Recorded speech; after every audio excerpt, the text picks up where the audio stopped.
Welcome to the San Jose Hockey Now podcast. This week, we have a San Jose Hockey Now exclusive. We have Stathletes, their predictions for the Sharks this year. So, how many points will Macklin Cellarini score? How many points will Will Smith score? Etc., etc., etc. They even have predictions for how they think the Sharks will do as a team this year. And they won't be in last place. Oh, my God. Also, too, Zubair's going to jump on later, and we're going to have opening night roster predictions. But before we get to that, though, we have Dan Boyle on now. And Dan Boyle, we're going to talk to him about how much should we read into preseason performances. Also, how can you tell the difference between the guys who really, really hate losing and the guys who are just performative about their hatred of losing? Wow. Okay. It's a bomb intro, Sheng. You know what? That was very good. Thank you.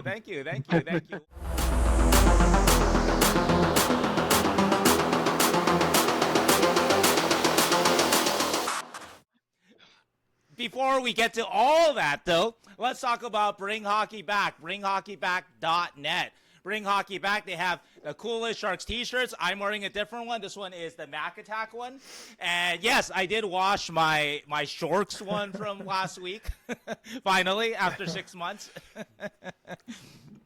And anyway, go to Bring Hockey Back, bringhockeyback.net. They also make custom hockey jerseys for any occasion, for your beer league, for a corporate event, etc., etc., etc. They are the best. Anyway, coupon code San Jose Hockey Now for 15% off. So once again, Bring Hockey Back, bringhockeyback.net. Coupon code San Jose Hockey Now for 15% off. Let's go. You're getting better at this, Sheng. Thank you. Wow, this positive feedback. It's getting me going, guys. Sheng, are you rocking a faux hawk right now? What's going on up there? Oh, yeah, I've been doing this for a while. Yeah, this is right. Do you not like this? I didn't notice it last week, but...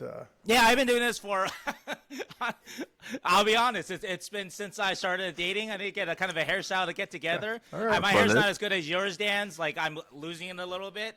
Doesn't look as good kind of plain, so I need a little something going on with it. All right. Something simple. All right, I like it. Yeah. I've kind of workshopped it with other people. They say it's okay, so... and... I've gone on a number of dates, so it hasn't been. I think that might be a testament that's okay too. So okay. I think it's really the amount of second dates, though. That's really the testament here. That is a testament. That is true. That is true. And I've had some second dates too. So yes. Okay. All right. So I think it's going okay. I think that if I'm not getting a second date, it's not the hair. There's other things wrong. It's not the hair. Okay. Might be.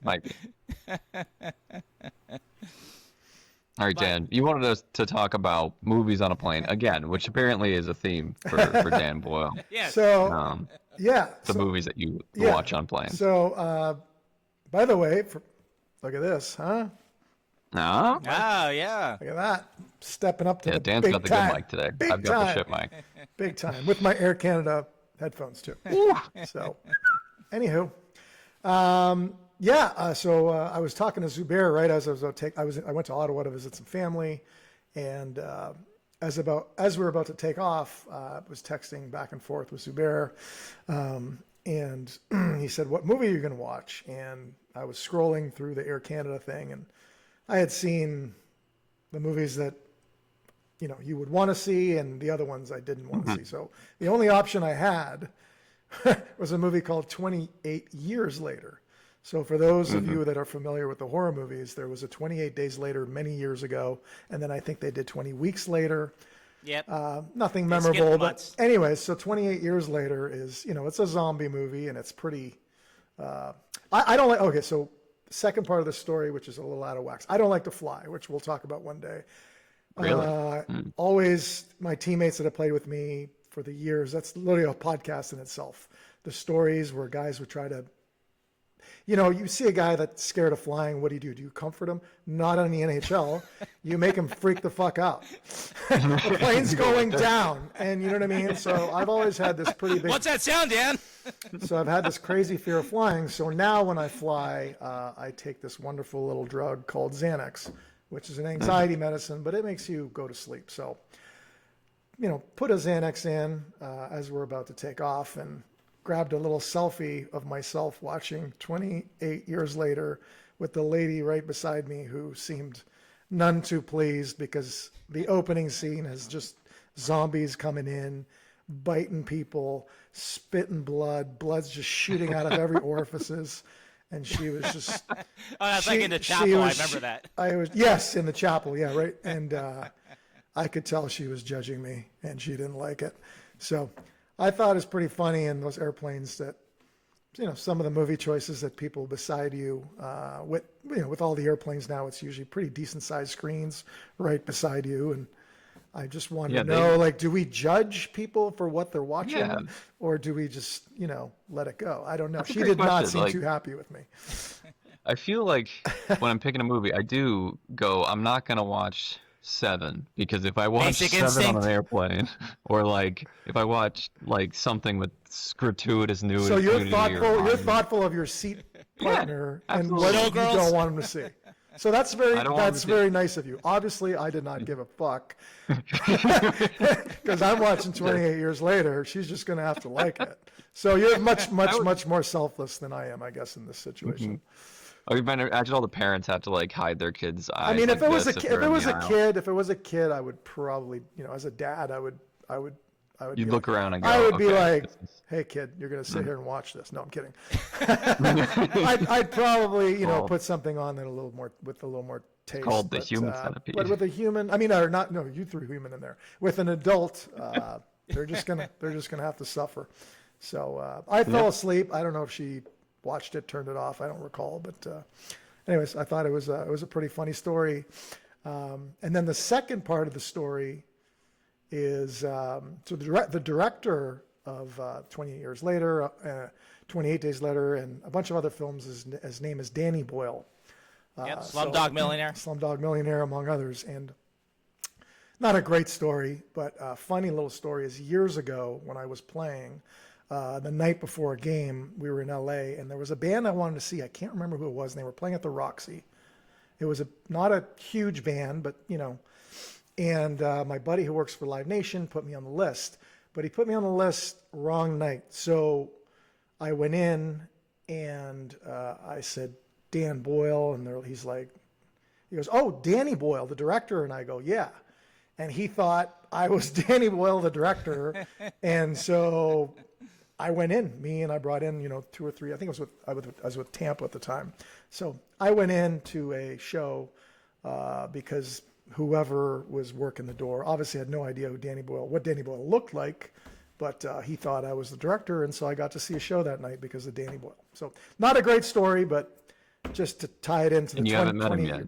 I have not met him, no, but that was just to tie it into the 28 years later that I watched on the plane.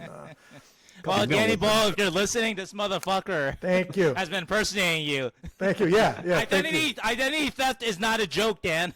I definitely identity theft him last night or that night. So thank you, Danny Boyle, if you're a Sharks fan and you're listening. Also the director of Train Spotting. So I got to say, Dan, no offense, but I like Dan Boyle more than you. That's all right. Wow. That's all right. That's totally okay. I wanted to add to that plane story a little bit, though. One thing that I have changed over the years, I don't know what you guys think about this, but I used to recline. Obviously when the plane's in the air and whatever, and now though, the planes are so tight, I feel like, especially in economy, it's just so you're taking up so much space when you recline, kind of. And maybe it's because I've started using my laptop more on planes, so I hate it when people do that. It just jars your, almost like if your screen is open in the wrong place, it feels like when they recline back, it could break your screen. So I don't recline anymore. So there's another question. Do you recline? Do you recline knowing you're taking room away from the person behind you, or are you, seems like Keegan wouldn't, because he seems like a nice guy that wouldn't do that. It seems like you would, Dan. Too nice of a guy. Oh, I'm fucking reclining. But I got a whole thing. I again, my Xanax helps me sleep and helps me relax with the turbine. Well, that's even worse because you recline and no one can wake you up.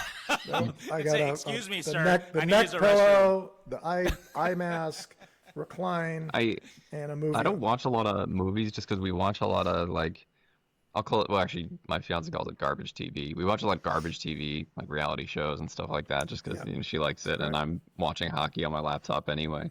And so I don't watch a lot of movies. When I go on a plane, like that's my movie time. Like especially if it's like a 4, 5, 6 hour flight or whatever. That's when I get like through 2 or 3 But either new you're movies or sitting movies straight I up and you're watching a very PG movie because you're a very respectable, kind human, yeah, basically.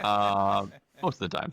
If I'm like trying to sleep, I'll put on something I've seen 100 times and All then right. just try to go to bed. Well, that's very kind of you. It's really hard for me to sleep. You're on planes. kind, Like, I'm an asshole, basically. That's what Again, why I like Danny Boyle so much more than Dan Boyle. Just confirming. So, Danny Boyle, you want to join the podcast? Oh man! By the way, like so in New York, we had a therapist, and because I think we talked about sports psychologists, and we had one on the plane, and he knew my anxiety in flying, and he had me sit with him. I've flown with the pilots. If anything, that didn't help me because they don't seem to be doing a whole lot. Like there's like 7,000 buttons, and they're like, talking to me, and I'm like, it's on autopilot at this point, obviously, but I can't wrap my head around everything. But I've sat in the cockpit where you're supposed to feel the best, and I remember the therapist said to me that I am more likely to get killed by a refrigerator falling over me and pinning me than dying in an airplane crash, which was a super weird, random thing to say, but it didn't work. It did not work. now you're just afraid of refrigerators. I don't know. I think it's a control thing because, obviously we drive every day on highways going 100 miles an hour, and that's more dangerous probably. Sure. But the fact that the wheel's in my hands, just like I wanted the puck in my hands, probably have some control issues, and never really enjoyed that whole flying gig. I remember as a kid being afraid of flying when I was like maybe 10, 12, 13 after watching the movie Castaway with Tom Hanks. Absolutely. Well, that's a good reason. That's a terrifying opening scene. Terrifying. Yeah, like after that I was like, oh, I have to get on a plane soon because I think I watched it when we were on vacation somewhere or something. Scene. Yeah, for sure. Terrible. And did you anyway, bring a volleyball onto every flight to make sure you had a friend just in case you crashed? Get a little Wilson with me. Well said. Anyways, all right. Well, that was my Danny Boyle, story movie. We're either going to get Torts or Danny Boyle on the podcast. Yes. Ooh. Somebody asked, I would rather have Danny Boyle. What's our Torts? Like, how do we get Torts? What's the number we need to get Torts? All right. Get those subscribers. We'll make it work. Exactly. Yeah. All right. Well, speaking of hockey, so let's talk a little bit about the Sharks preseason. And what I want to ask specifically Dan about some insight from his career. So first, how much should we read into preseason performances? So for both youngsters and veterans, I saw a lot of online sort of about Sharks fans fired up about Barclay Goodrow. He had a couple penalties and a really bad 2-1 loss to Vegas. The Vegas Henderson Silver Knights on last Friday. Bad performance from pretty much everybody. And so, anyway, that's one example. Yesterday, against the Anaheim Ducks, Dmitry Orlov in the 5-2 loss to the Ducks. Not very good. So, for Dan, wondering just what is sort of, how much should fans or media look into individual players' kind of poor performance or good performance in the preseason? Well, I think for me, my opinion, it's different for rookies or younger guys than it is for vets. I don't worry too much about a veteran having a bad preseason. I think I talk about hard work, I talk about effort, I talk about that all the time, but preseason might be the exception where you're working things out, you're trying to get your conditioning up. Are you stepping in the lane to block a shot in preseason? I'm not. Why get hurt in preseason for no reason? Are you going to sacrifice your body as much as in a preseason game as you would in a regular season game?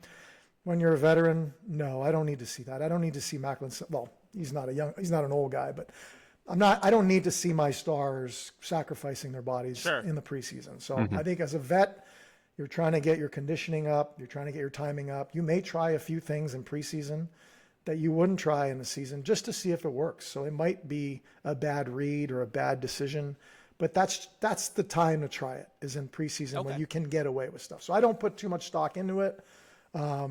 Obviously, if a veteran's got 3, 4, 5 games in a row and he looks like he's not in good condition or something, then Right. then it'd be like, hey man, this guy's out of fucking shape. But I don't put too much stock into one game per se. As for young guys, I would say there's a little bit more. If the young guys, you're there to make the team, and you've got your guaranteed players like your Celebrinis. I'm not going to put too much stock into it, but your guys that are on the cusp, you can tell if they're going to belong or not. Whether it's Musty or somebody like that. Sure. That's where, I need to see a performance there. You can't be a Musty and not, I don't want to say dominate because it's not the right word, but not show that you belong in preseason. If you don't belong in preseason and you're one of those guys that's on the cusp, you're not going to make it to the opening night roster. So I think it's different for veterans and for young guys. And I would put more stock into what I'm seeing from the younger players that are trying to make the team. You And I wanna alluded make it to it. clear. Oh, go ahead, Keegan. Oh, and I want to make it clear, this was not me saying Barclay Goodrow's bad performance at all. I Oh thought no, he- this is I thought totally he played me. I okay. mean, I saw a lot of it, and honestly, like to Dan's point, I don't really watch for that reason. When I watch Exactly. preseason games, I don't really watch what Barclay Goodrow is doing. Like I don't really watch what Dmitry Orlov is doing. If I notice them, it's either because they did something really bad or because they did something really good. Typically, I'm watching a preseason game. I'm watching Quentin Musty. I'm watching Cagnoni. I'm watching guys who are on the bubble on the roster. So yesterday I watched Carl Grunstrom quite a bit too.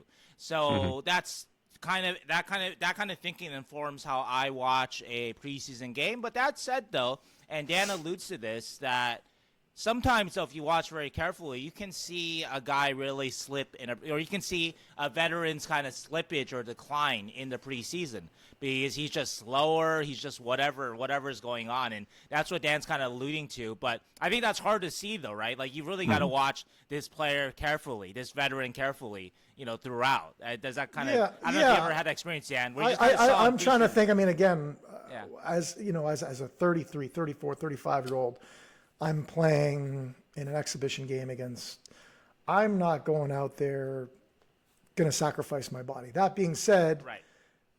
3-3 going in the third, like my instincts and my natural competitiveness will take over. It doesn't, at that point, I'm trying to win a hockey game. So I want the puck. I want to try to do stuff and, but I think there's situational play in a game where I'm not going to give you everything I have. And the preseason will be the only time that will ever happen with me and with any player. Shouldn't happen at any point during a season or obviously playoffs. So one bad game isn't the end of the world. Like I said, if you put 3, 4, 5 back to back, then it might be a concern. But one bad preseason game doesn't bother me at all. How do the coaches approach it? Do the coaches kind of know that a lot of the veteran guys they're going 80% maybe? Or I think acknowledge that. Yeah, I think hopefully the coaches know their personnel. Hopefully, maybe the coach just needs to sit down and say, hey, like, again, is it an effort thing or what is it? Is a mental breakdown? Is it a bad read with a new guy that doesn't understand the system? I mean, that's a complicated question because it could just be a system error about somebody that used to play a situation differently on another team. For me, like I said, blocking shots, taking the body, playing that, like, I don't know that I necessarily need to see that. If you know who you're bringing in, again, you're bringing in, I'll just use Pavelski as an example, Sure. to Dallas or whatever. Like, I'm pretty sure Dallas didn't need to see Pavs be at the top of his game in the first 3-4 preseason games. You know what you're going to get out of Pavelski once the season starts. So hopefully you know who you're bringing in on the team. Hopefully you know their character and what they're made of. And again, sometimes it could just be something like a system mistake. Yeah. So I'm not worried about it. Around forever. Yeah. Too yeah. much. And but that's he's also probably that's the time to do it. And sometimes you learn, okay, that doesn't work. Let's not do that. But if it's preseason, at the end of the day, do you guys remember my record in preseason as a player? No, I don't. I don't. Hey, I have no fucking idea. Who gives a shit? We remember Douglas Murray scored a hat Who trick in gives a shit? preseason. I do remember that. I do remember that. Ultimately meaningless, though. But No meaningless. offense, Doug. No, it's fine. But you're right. What was the record of the Stanley Cup winning team last preseason? Who knows? No one knows. Nobody no knows. one cares. I think you're looking all at about you're looking at the guys that are trying to make the team. Those are the guys you're focused on, and then you just let your vets figure it out. Yeah, I was joking with, I sit next to Curtis Pashoka of the Mercury News at games, and I was joking with him with Orlov yesterday that Orlov saw what Erik Karlsson did here in 2022-23. He's like, you know what? I'm going to juice that point total for me this year. I'm going to get that next contract. So. No, we don't want that. We want to win hockey games. We want to win games. But anyway, so, okay, in summary then, leave Barkley alone. Leave Dmitry alone. And underhand, don't give – Ryan Reeves was actually really good the last game, but He did. let's not go too overboard about that too, because Reeves, he was blowing people up, whatever. He was playing Ryan Reeves hockey there. I haven't seen somebody hit somebody like that in a Sharks uniform in so long. It's been so long. And he went out there and trucked somebody, and I was like, holy shit. Murray's back. No, it's good. like it's been a long yeah. time. Sharks need that. Yeah, Sharks need somebody trucking people. Yeah, no, he's a great addition. I haven't talked about him. I played against him obviously for many years. Yeah, when they got him, they signed him. I mean, everyone else grows an inch or two, gets a little bit bigger and stronger because you have somebody that's going to have your back, and that enforcer role is kind of all but gone in the NHL. But it's nice to have one of those guys on your team for sure that you know will have your back. And I thought it was a good. As long as he stays healthy, and I thought it was a good move by Gruzy to grab him. That's going to be a good discussion because, as you might know, a lot of fans weren't super thrilled with that addition. So we'll talk about that more, though. I like it. So prove me right, Ryan. Yes. There we go.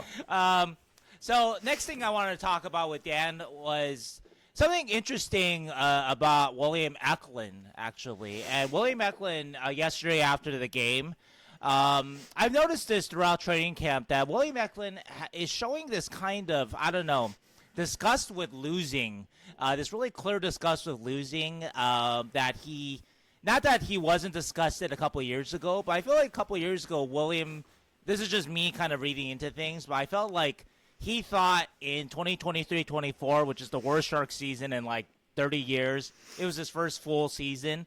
I think it seemed like he felt helpless against sort of the tide of that year and how shitty the Sharks were.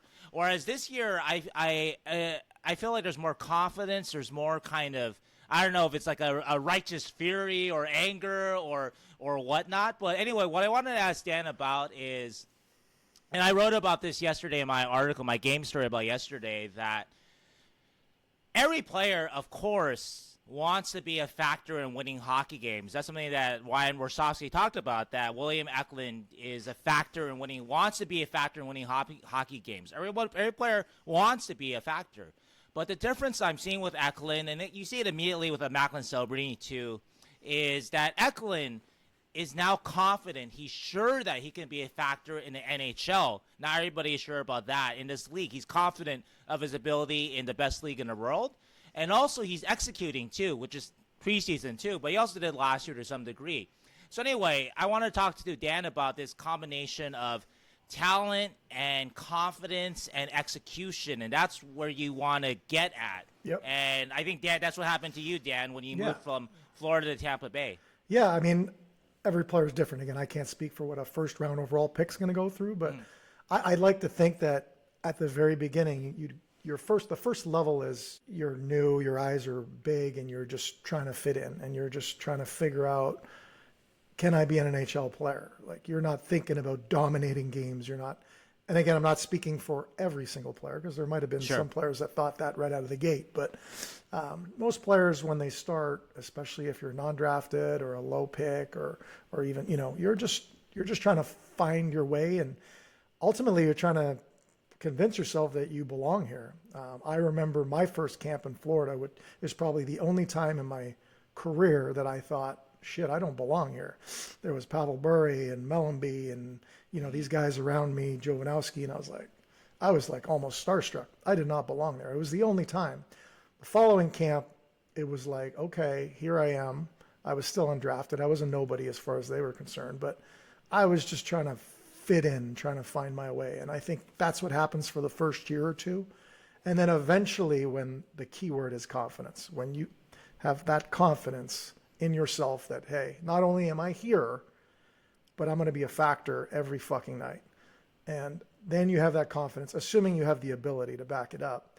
Then you take that next step where not only do you, the other thing is in the beginning, yeah, you do care a little bit about points and, stuff like that. But eventually, and it may be 3 years in, it may be 5 years in for some people, but eventually it's about winning hockey games. All right, you can have your points, but if you're not in the playoffs every year, I would like to think that most players will consider that a losing season and a terrible season, regardless of how many points they have on the board. So eventually you don't give a shit how many goals or assists you have. You want to put the team in the playoffs. And that's probably where Eklund's at, where, hey, he's had 3 years or 2 years, decent years, but he wants to be in the playoffs now. And the next thing you want to do is you want to look back at your coach, put me on the ice more. Whether you're playing 13 minutes a night or 50 minutes a night or 24 minutes a night, you want to be playing more. And I remember when I got to Tampa, again, the change in my life was like literally overnight, where I was on my way out of the league to playing 21 minutes a night. And then I remember looking back like, I want to be on this fucking ice. And I ended up playing 27, 28 minutes a night. And then I wanted 29 and 30. And so you just got to want more, demand more. And as a player, it's about winning hockey games. And I just talked about flying and control. Well, if you're a confident player and you're a good player, or any other sport, you want to be on the ice because you want it in your hands. And hopefully that's the mindset of Eklund. That's the mindset of Celebrini. That's the mindset of some of these players that are growing here. They want to be on the ice more. They want the puck on their stick. And they want to be the ones to make a difference and put the Sharks back into a playoff position. Yeah, speaking to that psychological element, and you've talked about this on previous episodes, that you always had the talent. Maybe we didn't know that at NHL level, but you always did, right? And then as you kind of grew in confidence, and then you started trying things out, that 8 of 10 backhand sauce passes that you talk about, you're like, hey, it's working. I'm a really good player in this league. And that all kinds of that gives you confidence too. That obviously informs your confidence too. And so that seems to be kind of the formula, though, that we're kind of talking about. And that's what I do feel like I'm seeing with Eklund. I'm really curious to see how it plays out this season, because obviously it's one thing to feel like you can make a difference in the preseason as opposed to the regular season. I think with the Sharks, obviously their youth, very curious. Like, a lot of people are expecting big things from a Michael Misa, Sam Dickinson, and they all have the talent. For sure they have the talent. But do they have that confidence execution part down yet? Of course they have that bravado, like, yeah, of course I can do it. But until they do it in the NHL and they repeat it and they can keep doing it, they don't know yet, right? Yeah, that's going to come a time. Those guys, it's going to come a time, but the last part of it is opportunity. I think you got to almost force your coach to put you out there. And if he doesn't, it may warrant a, hey, can I talk to you after the game, or can I talk to you after practice? And you go into his office and you sit him down, which I did with Torts. Todd and I had some great conversations. And you have to have. There's got to be some merit there. You can't just walk into coach's office with 50 games under their belt. There has to be some merit to it. But you might have to go into the coach's office and say, hey, this is what I want. This is what I need. And then you got to back it up. What were those conversations like with? Well, with I remember John the one with Torts that I remember was he was really big on moving the puck quick. It was like on your stick, off your stick, on your stick, off your stick, on your stick, off your stick. And I remember Brian Leetch was my favorite defenseman growing up. And I remember telling Torts, and I may have touched on this with you guys before, like, if a forward's coming at me, but he's in between me and the winger I'm passing it to, and I'm passing it to my winger, he's already closer to the winger already. Why not draw him an extra second or two, get him closer to me? Then when I make my pass, then he's got further to go to get to the wing. So I basically was trying to tell Torts that, yes, there are times to play quick and fast, but there are times to play smart and hold the puck a little longer. There are times when it's not beneficial to get the puck off your stick right away. You want to suck people in. You want to draw someone here while you're going there. Any good quarterback will do the same thing. It's not about releasing the ball all the time. You got to suck some people in. and stuff like Sure. that. So that's one I remembered. And I remember one with Todd. That was the 8 out of 10 one where we had a conversation. And, you know, Todd was great. Obviously, at that point, I had been, you know, in the league for a while and was doing what I was doing. So I had earned some trust, you know, and I told him, hey, like, this is what I like to do. And it's going to work 80, 90% of the time. You just have to give me the slack that the one time it doesn't work, you can't put my ass on the bench. You know, I will self-correct. Anything that's close to 60%, 70%, even 70 is kind of like a number I don't like. But Yeah. when we're talking 80 to 90% success ratio, you got to let me have that and then allow me to play that way. And, you know, don't bench a player. Don't sit a player for that one mistake that happens every 10 times he tries something. You mentioned this a couple times, like it's not about the points and like you Yeah. know when you're playing like good or bad. Yeah. Does that also like come with age? Like it's like every year you play, you stop tracking your points and you just start to kind of feel where you're at in your game. I think, again, I can't speak for every player. Obviously, I'm one Sure. person, but I do think the players that I want on my team and the players that I've loved playing with are guys that don't put a ton of emphasis on points. I've got a question for you guys. How many points did I have the year I won the Stanley Cup in 2004? I guess don't know for sure, 21. but I don't know. I'm gonna say in the 50s. So I don't know. That's the answer. I don't know. Okay. I don't think I had a ton. I don't think it was a huge year. It was probably a down year comparison to my other stats, but you're looking it up right now. But we won the cup. We won the cup is my point. yeah. It doesn't matter Doesn't matter. at the end of the day, because at some point it's about winning hockey games. And if you're in a contract year, sure, that might hurt you because unfortunately we're a statistic driven league and you're going to reward statistics as individuals.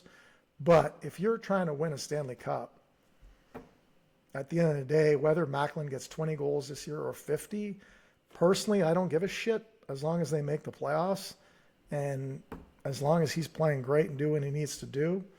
You'd like to think he has to score goals for them to get there, but I personally don't care how many goals he scores this year. I just want to see the Sharks back in the playoffs, however they get there. You're looking it up, huh? 45? Yeah, I am looking 40 it up, yeah. points? 45? I don't know. It doesn't What matter. do you think, Keegan? I don't know. Well, I knew it was like kind of like towards not the beginning of your career, but the earlier part of your career. So I'm gonna say probably 29. I don't know. All right. This is what matters, though. That's my point. Hey, That is my point. And that's the mentality that we all had. So you had your Marty St. Louis, you got your LeCavier, you got your Richards, you got your Modine, Kobina, and like we did not care. Like we did not care who scored goals, who had the, you know, like we didn't care. It was about winning hockey games. And sure, you take a beating. You take a beating sometimes with the Sheng Pengs and the media that don't know what the fuck they're talking about. Every time I'm going to come at you. But ultimately, like it's a team game and it's about winning hockey games. So sorry, that's just my point of view. And I understand I'm not going to sit here and tell you that if I didn't score for 10 games in a row, I would be totally fine with it. It does get to you. So I'm not going to sit here and bullshit you and say it doesn't get to you. But if you're winning hockey games, it's a fucking lot easier to if you're not scoring goals and you're losing, then you start to be like, shit, here we go, you know. But we had some great runs, like I said. I played some great hockey at times where I was held pointless for 5-6 games in a row, and you know, well, Dan Boyle's cold and blah, and I'm like, I'm playing pretty fucking good. I'm playing pretty fucking good right now. And I've had the opposite where I've had shitty streaks of games where I've had 10 points in 3 games, and I've been terrible, and we've been losing games, so it doesn't matter. You had 38 points, by the way. 38 and once points. again, Sheng Peng would not have been critical. Maybe another reporter. 38 points for an offensive offensive defenseman isn't that great, but you know what? We won the It's cup. not. Yeah. We won the cup. Yeah. I think it's pretty good. It's better than we've gotten from the Sharks there you defenseman go. in a while. Is there a point, though, that you kind of, in a sense, you know you're good and you know that the points will come? Basically, you don't worry about every game and what the scorekeeper, some mistake that they made with the assist or something like that. Well, you just know the points will come. Winning games will heal everything. Don't get me. Yeah. I'm going to tell you right now. If you're losing games and you're not getting any points, that's gonna bother you, because when you're an offensive player, you're looked at as producing. And if you're not winning hockey games and you're not producing, then you're going to take that very personally. But if you are winning hockey games and you're not putting up the numbers, it shouldn't matter a whole lot, because you're winning the games. Yeah. I mean, I feel like, though, with a lot of, it's not just the Sharks. I know we like to make fun of the Sharks in the record, but I think we've seen a lot of players with the Sharks in recent years where they're losing, they're not producing, and that just kind of adds up because, I don't know, because even if you're doing a lot of the right things that are helping your team win games, you're not getting any results, either individually or as a team. And is that a real struggle? You feel when you're an offensive player, you feel responsible. If you're a goalie and your team's playing well, but you're letting in 3-4 goals a night and you're losing games, you're not gonna feel great. But if you're a goalie and you're giving up 3 goals a game, but your team's winning 6-3 and you go on a 10-game winning streak, which goalie's playing in the 11th game? Are they gonna pull the goalie because he's let in 3 goals a night? No, he's going back in because you won 10 games in a row. It doesn't fucking matter how many goals he's letting in. But if you flip the script, he's letting in 3 goals a night, and instead of being 10 games in a row, he's lost 3 or 4 games in a row, he's getting pulled, and the other goalies. So it's perception. Am I making sense? Yeah. Or am I having too much rosé right now? Rosé, It's perception, right? That's like Same goalie's giving up 3 goals a game. One goes on a 10-game winning streak. The other guy's not winning a game. You're pulling the guy that's not winning any games, even though they're letting in the same amount of goals. It's about winning hockey games. That's what I'm trying to say. They could be playing about the same, too. That's what I'm trying to say. Yeah. And it's got to be kind of particularly tough for a guy like Will Smith last year, where the Sharks were losing games and he wasn't putting up a ton of points in the beginning of the year. And he's been an offensive guy his entire career before that, right? Like, how does he maintain that kind of confidence and go on the kind of point streak that he did? For sure. Like I said, when you're an offensive player and you're expected to score and you don't, and the team's losing, that's when you start to feel pressure. That's why, I generally think... No, I was going to say, like a defenseman that's not expected to put any points up. You're just supposed to defend. That's nice. That's fine. Defend. You don't have to get 5 points in a season. You're fine. Offensive defenseman, I feel as an offensive defenseman, of course, I'm going to side with those guys, but that's a tough position because you got to put up numbers. You can't get scored on. If the power play goes to shit, it's probably your fault. You're held a little bit more accountable across the board because you have to put up numbers and defend as well. I wonder if this kind of thing in terms of the offensive player who's not producing for a bad team, is it harder for a veteran player, though? Like, just recent Sharks examples, like when Anthony Duclair isn't producing offensively, Mike Hoffman, guys who have a track record of producing a lot, compared to a Will Smith, he's still 19. You still kind of got that, like, I don't know if excuse is the right word, but you sort of have that, like, hey, fall back a little bit, like, I'm just a kid. So is it harder for the veteran who's kind of used to it? I think so. I do. I think so, because you're expected, if you go and trade or bring in a player that's got 5 20-goal seasons in a row and all of a sudden he's got 12 goals, you're going to look at that as a disappointment. But I think there's a lot of factors in play. Opportunity, is huge. I mean, was he getting... he might have been getting 20 or 18 minutes playing somewhere else, and now he's getting 12. He was on the first power play over there, and now he's on the second power play over here. So I think opportunity sometimes is a big part, a big reflection of why sometimes players statistically don't do as well. Not always, but I think sometimes it's the opportunity. Well, we got one more topic for Dan that I wanted to talk with him about, but I want to close, though, with this quote. Ryan Warsawski said this about William Eklund yesterday, and I think that it kind of speaks to a lot of things that we're talking about, and also actually to the next thing we're going to talk about. So Warsawski on Eklund, he's on a little bit of a mission right now. You could see it. He wants to start helping this team win hockey games. He cares. There's also the Olympic year. Let's not hide from that. There's a carrot there. So he seems extremely driven. Contract's done. We can move forward. But he wants to be a factor and help us win hockey games. We need every guy to be at that mindset. And that all leads to, again, that ties into what we just talked about, but it also leads into my final thing to ask Dan about. And I mentioned that with Eklund, again, there seems to be a clear and, to me, non-performative disgust with losing that I've seen with Eklund, especially anytime I've talked with him so far this preseason, that he's really trying to set up that this is going to be a different year for the Sharks, and he's going to do his best to drag the Sharks out of last place. So what I want to ask you about, Dan, in general is just, have you seen guys who guys who really, really clearly hate losing, and the guys who are performative about it, that they show the right things, they maybe say the right things to the media, but when you look at them, you're like, you don't care as much as maybe I do. No one comes to mind as somebody that I was like, oh yeah, this guy faked it all the time. So I don't think I played with too many of those guys. I think there's different levels of guys that care and how much they care. There's also,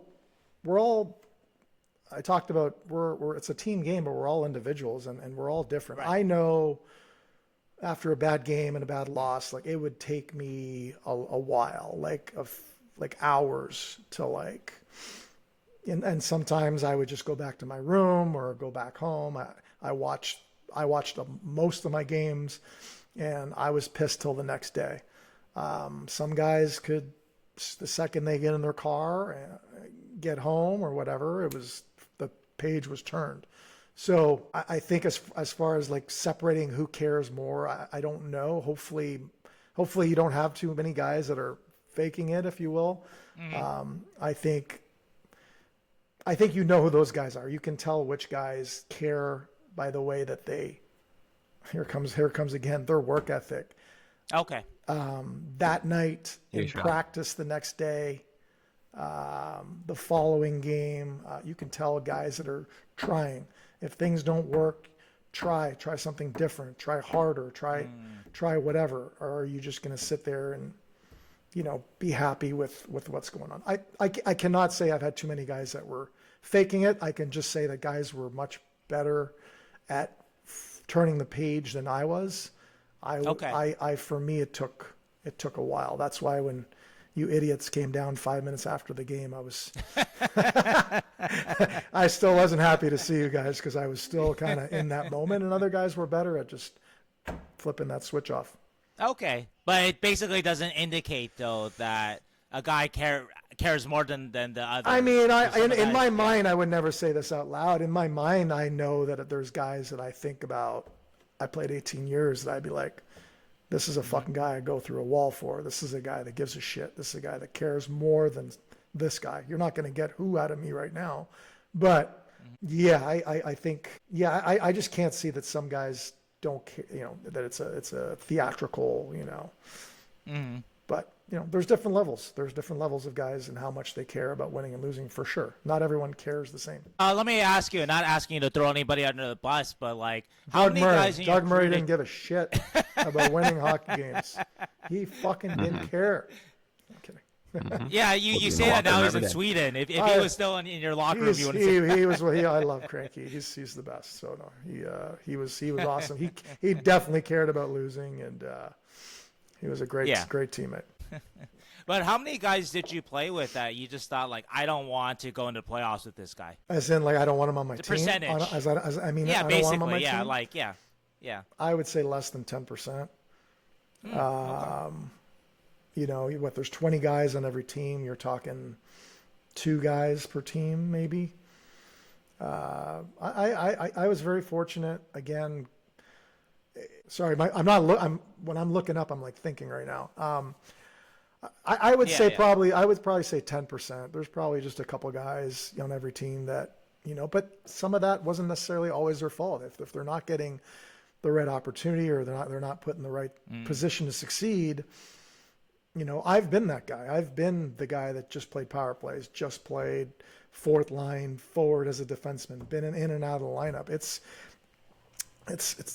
tough. So, I think when your top core group of guys, the guys you're going into battle with, when that core group gives a fuck, is hardworking, and is obviously talented, the rest will follow. But I guess you're saying that most guys in the league, though, they give a fuck. Like, maybe that's how they even got to their position as NHL players, the best in the world, that you have to care. I would say so. And I would say so. And what I haven't had is, you guys talk about Sharks losing and stuff. So the first 4 years I was in Florida, I was just trying to get in the lineup. So, sure, those were 4 losing seasons. But from the time I got to Tampa, the time I retired, I was on a playoff team every year.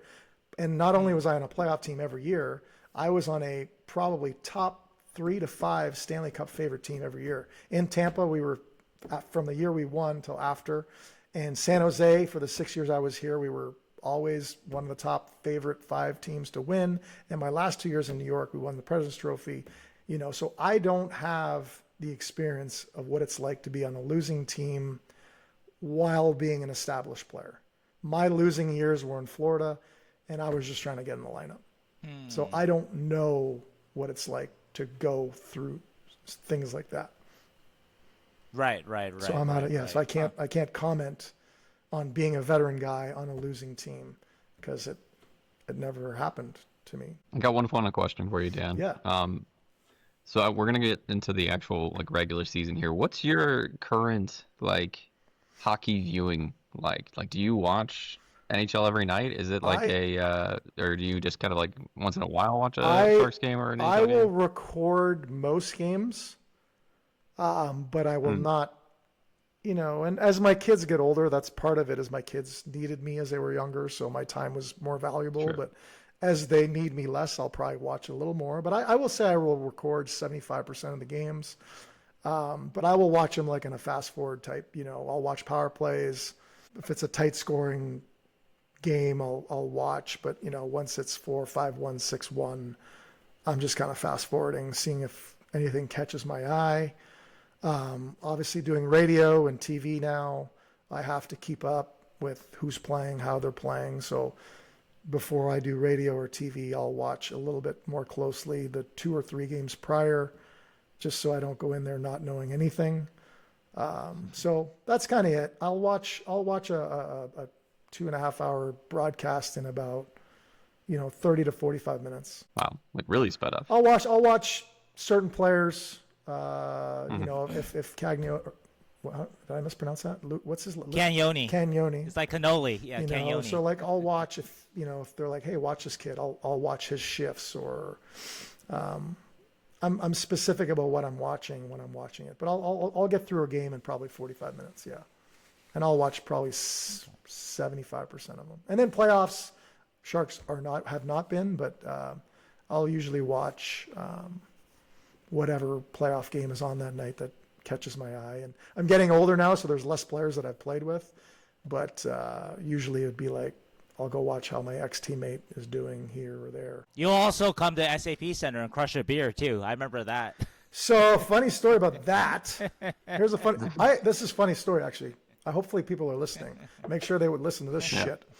This is how you know you are somebody, and then when you retire, you're a fucking nobody. Okay, this is a funny story. Pay attention. Okay.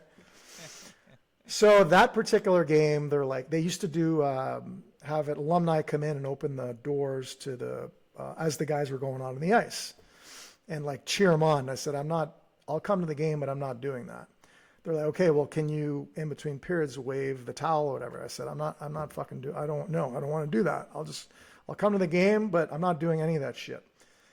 And so I think it was second period or something. They come and get me. They're like, we want you to, or third, I forget. We want you to wave the towel. I'm like, I was like, but I'm at this point. I'm like, it was a close game. And so they walk me to the thing right before I go up. I'm like, hey, give me a beer.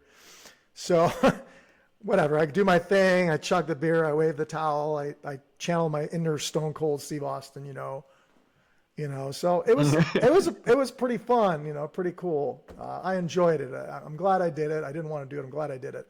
But then here's the funny part. So I get back to the suite. So I'm covered in beer. And then this young girl that works the suites or whatever, she says, "Oh, Mr. Boyle," she said, "would you, would you like another shirt to put on or whatever?" And I'm like, "Yeah, sure." Yeah, absolutely. So she leaves. She comes back with a Sharks hockey or Sharks territory, like long sleeve black shirt. She gives it to me, and then she hands me an iPad and $65, and I had to pay for it. I had to fucking pay for it. And I have the shirt. I'm thinking, here she is, like, I just did something with the Sharks. They're going to give me a shirt like they always have when I was playing. When you play, you get all these nice little perks. And I'm like, yes. Yeah. So she hands me the iPad, and I look at it, and I go, oh, tap credit card, sign. When you're a fucking nobody when they make you pay $65 for a shirt after going to do that. So that is a true funny story, and I want that $65 Sharks fucking territory back. No. Do you hear that, Hasso? Jonathan Becker? Becker, you fucking asshole. It was hilarious. That story is so funny because she was just doing her job, Yeah. But yeah, so I paid $65 for a Sharks territory, black sleeve, long sleeve jersey. Just to rewind that slightly, so this is the 2019 playoffs. It was against Vegas, Do you right? remember It was against Vegas. I think. Vegas, okay. And and I do remember a goal was disallowed right. I was like getting ready to go on, and Vegas scored the winning go-ahead goal, and then they called it back, and then because I was like, how the fuck am I gonna go like fire up the crowd after they just like got scored on, and they called it back, and then I went up, and I don't think I said 2 words. I think I just said, "Let's go," and like waved the towel. I watched wrestling my whole life, so I just kind of channel my inner Stone Cold. But anyways, yeah, the funny story is the shirt story afterwards and the $65 they made me pay. That's when you're retired and we don't care about you anymore. That's such a great story, though. I still can't believe. I mean, just for the she knew virality of that moment that they don't comp you a fucking shirt. That's when I was like, okay, Dan Boyle is not that important anymore. Danny Boyle has become more famous, clearly, no question. Yeah. Well, like she had to weigh out, like she knew who you were, right? I don't know. She said Mr. Boyle, so maybe, but like I don't think she knew. Yeah. I don't know. I don't know that the depths of what it was on her side. But if she's listening or watching, I'd love to hear. If Jonathan Becker was like, no, make that guy fucking pay. We paid him for 6 years. Yeah. He's going to pay us back. I signed his checks, or somebody signed his checks. Now I we lost some of that money 5 sponsors because that motherfucker, when he made us watch Human Centipede, he's got to make that up somehow. My soul $65. As I was signing the iPad with my finger, my soul left my body. Yeah. I wish it was $65 then $12 for the beer underneath it. You know what? In their defense, the beer they did give me for free, so that was good. But the 65. Wait, that one beer you crushed, or all of your beers for the night? No, I think that might have been the only one. That might have been the only one I had that night. But yeah, my soul left my body as I paid my $65. All right, I think that's a perfect way to close off right there. So sounds good. Love it. All right, well I will. Yeah, sounds good. So just let's talk about next week and. Yeah, next week, actually, just for you guys listening, we're going to have a mailbag next week. Dan, you've been wanting to answer some questions from the readers, so we're going to have a bit of a mailbag, so get that going for next week. Love that. And everybody else stay on. We're going to talk about some other things without Dan, so talk about kind of roster predictions and Stathletes projections for the Sharks. But anyway, Dan, great to have you on here, and we'll talk to you next week. Okay, guys. Thank you. Ciao. Hey, how's it going, everyone? What's up, Shingers? Hey, what's up? All right, let's get right into it. Looks like you guys had a pretty fun time earlier, so lots of exciting things to talk about. First of all, the preseason. So, 3 games to catch up on. What did you see in those 3 games? I know you were down in Anaheim as well. Yeah. Well, I saw a Sharks team that fell behind or were outplayed for a lot of these games, unfortunately. 2-1 loss to Vegas last Friday. They were terrible that game against Vegas's B team. No, they really shouldn't have lost that, but it is just preseason. In Anaheim, they fell down 3-0, had a nice comeback. Yesterday against Anaheim, once again, at SAP Center, fell down 3-0, had a nice comeback.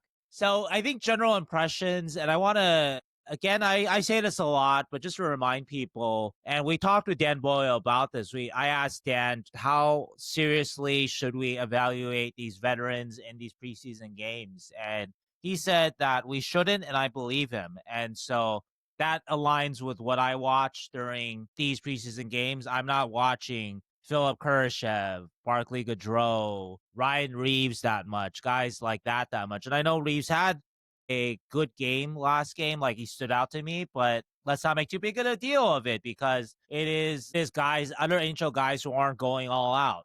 Barclay Gaudreau did not have a good game a couple games ago. Let's not make a big deal of it for the same corollary reason that, again, once again, like he's going at his pace and whatnot. Right? It's an exhibition. Anyway, but what I saw in these games individually of players is I still see Michael Misa, Sam Dickinson.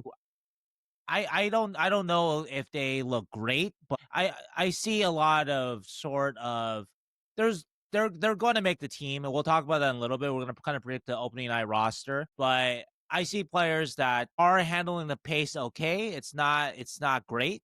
They're not handling it masterfully by any stretch, but they're doing fine against the competition that I saw them against. I have to say, and I think we're going to talk to you, Zubair, about your impressions about Tuesday's scrimmage, but I don't see Quentin Musty making this team. That's what I've seen in the games. That it's not that he's been bad, but he's not separating himself, and so we'll get to that in a second. Obviously, after the game at Anaheim, Ryan Warsofsky was really, really effusive in his praise of Ty Dellandrea. And so I think that Ty may have just with that game kind of locked up his spot on the opening night roster.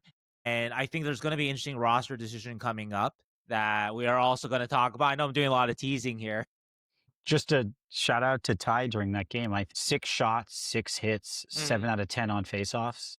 Yeah. And he was all over the place on that game, and he looked really good. Yeah, I think generally, again, I'm just watching kind of specific players like the on the bubble kind of guys. You'll get a better sense of what I think when I give you sort of my roster predictions in a bit. So I would say that there's nothing that kind of stood out in terms of just the games themselves, but more the players. But we'll talk about that when we get to our roster cuts. Yeah, let's. What'd you see in Tuesday's scrimmage? And I want to give Zubair props. He went there last minute for me. I was still the game in Anaheim was on Monday, and I stayed in LA for another day. I actually didn't know there was going to be a scrimmage. I always try to make it. Scrimmages are very, really important, which I also have talked a lot about on the podcast the last couple of years, that I think you can evaluate a lot from scrimmages. I get a lot out of watching them. So they didn't announce that till last minute, though, that they were going to have a scrimmage. They announced it the morning of. And so I want to give Zubair props for filling in for me to watch. I wanted to have some good hockey eyes on what he saw out there. And actually, I want to speak in behalf of Keegan too. So because we talked to Keegan earlier this morning and with Dan Boyle in the earlier segment of the show, and Keegan really did like Mukumadulin in this last game here yesterday against Anaheim, and Keegan really wants to see Celebrini in the game. So breaking news: Keegan wants to see the Sharks' best player in the game. Exactly. And thanks again, Shangers. I appreciate that, bud. And before I go into it, one thing I wanted to talk about too, just quickly before I get to the scrimmage, was the preseason games, and also the fact that the Sharks are also learning a lot of new systems. Mm-hmm. They're trying to figure out line chemistry against the opposition. You have a lot of youngsters. And I think, I just wanted to add to the point that we shouldn't be looking too much into preseason to that point. You're looking at so many things. I think I heard Toffoli in one of the interviews he did recently where, he was like, the boys haven't even been as a full unit together yet. They're fully in training camp and they really are, the score's not all you're looking for. So don't look too much into it. So just wanted to say that. But yeah, okay. So for the scrimmage, this was on Tuesday morning at 11:45 a.m. The formats were kind of interesting. The Sharks, you had 2 squads, which you posted on your piece too. I referenced Curtis and Max, and it was 5-on-5, and then they practiced 6-on-5, empty net, going back and forth, alternating. Then it was 4-on-4, 3-on-3, and then PP1 versus PK1, PP2 versus PK2. Celebrini was in an orange no contact jersey. Right, which he's So out of now. So he was there. And let's start with Celebrini, who Keegan wants to see. I think when Keegan sees him in game time and he's ready to go, he's going to like what he sees. I have to say, I texted you as well. Celebrini looks like he just has another gear. It's scrimmage, I get it, but these guys, they were going hard, they were playing, and he was flying, and there was an improved quickness that was much faster and separated him from all his peers. There was no one as quick and fast, and he was going through the neutral zone off the puck and caught this pass going as soon as it crossed over the blue line from, I believe, Smith, and it just missed his stick, almost as if he was going too fast, kind of that McKinnon thing that we talked about early in his career, where he was too quick. Like, he looked incredibly fast. Whatever issue he's having, there's no indication that it's a lower body issue. I'll tell you that. And I think you shared the clip of him, him pulling Ricci around. yeah.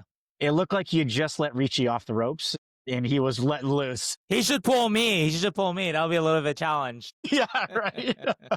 And so, so Celebrini looked great. I think the fans are going to be really excited. And when we get into, numbers and projections, I think we'll get into him a little bit more, what we expect this season. Smith, who played on the same line with Celebrini and on his wing, he looked good, particularly on the power play.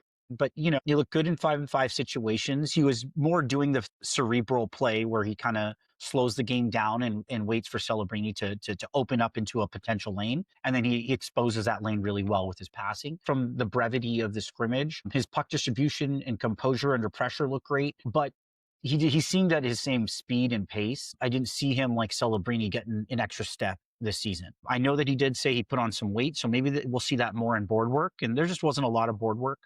Being a scrimmage, it was a little bit more open ice. And then, Misa, going into Michael Misa, obviously we always want to hear about him. I saw great chemistry between him and Eklund, which was really promising. The way that I describe Misa every time I see him, his timing is impeccable. He reads hockey plays so well, and he supports the puck incredibly well. Anytime there was someone in his line that was in a board battle, he would come in at the right, most opportune moment, support the puck, and come out with it.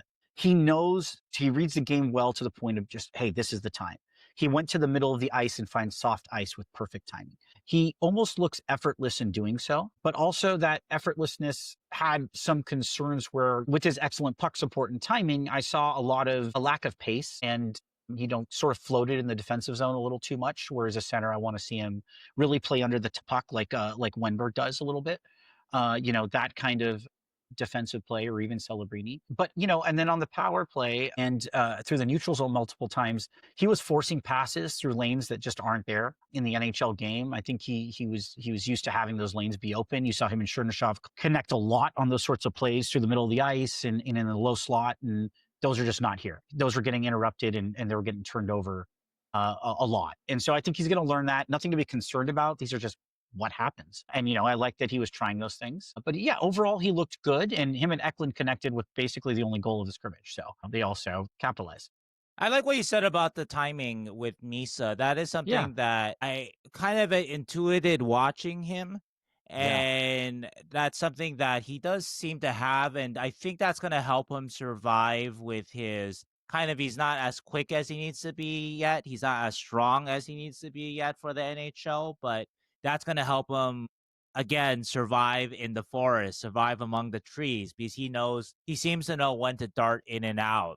And we will see a bigger test of that soon. He hasn't faced NHL lineup yet. Scrimmages are obviously not the same thing because of the lack of physicality in them. Yesterday against Anaheim, the Ducks actually fielded a weaker team than they did at Anaheim a couple of days ago, which Misa didn't play in. So I think this weekend that there's going to be a big test, kind of a final test when they play Vegas and Utah. Vegas on Friday, Utah on Saturday. You figure that those teams are near the end of their preseasons, and so they're going to be putting out much more NHL teams. So I'm very interested to watch how, if that kind of that timing you mentioned, if that's there against the top competition. We are, again, still talking about lower, it's still just guys that aren't playing at full tilt or not full lineups right now. I did want to actually throw in something that, since we're kind of talking about these young players, that and this is also going back to what Dan Boyle said a segment ago, that for the veterans with preseason, you don't evaluate too hard, but for the young guys who are trying to win jobs, you do evaluate those guys hard, because those guys are trying to win jobs. So they got to be doing everything to be getting that job. They've got to stand out.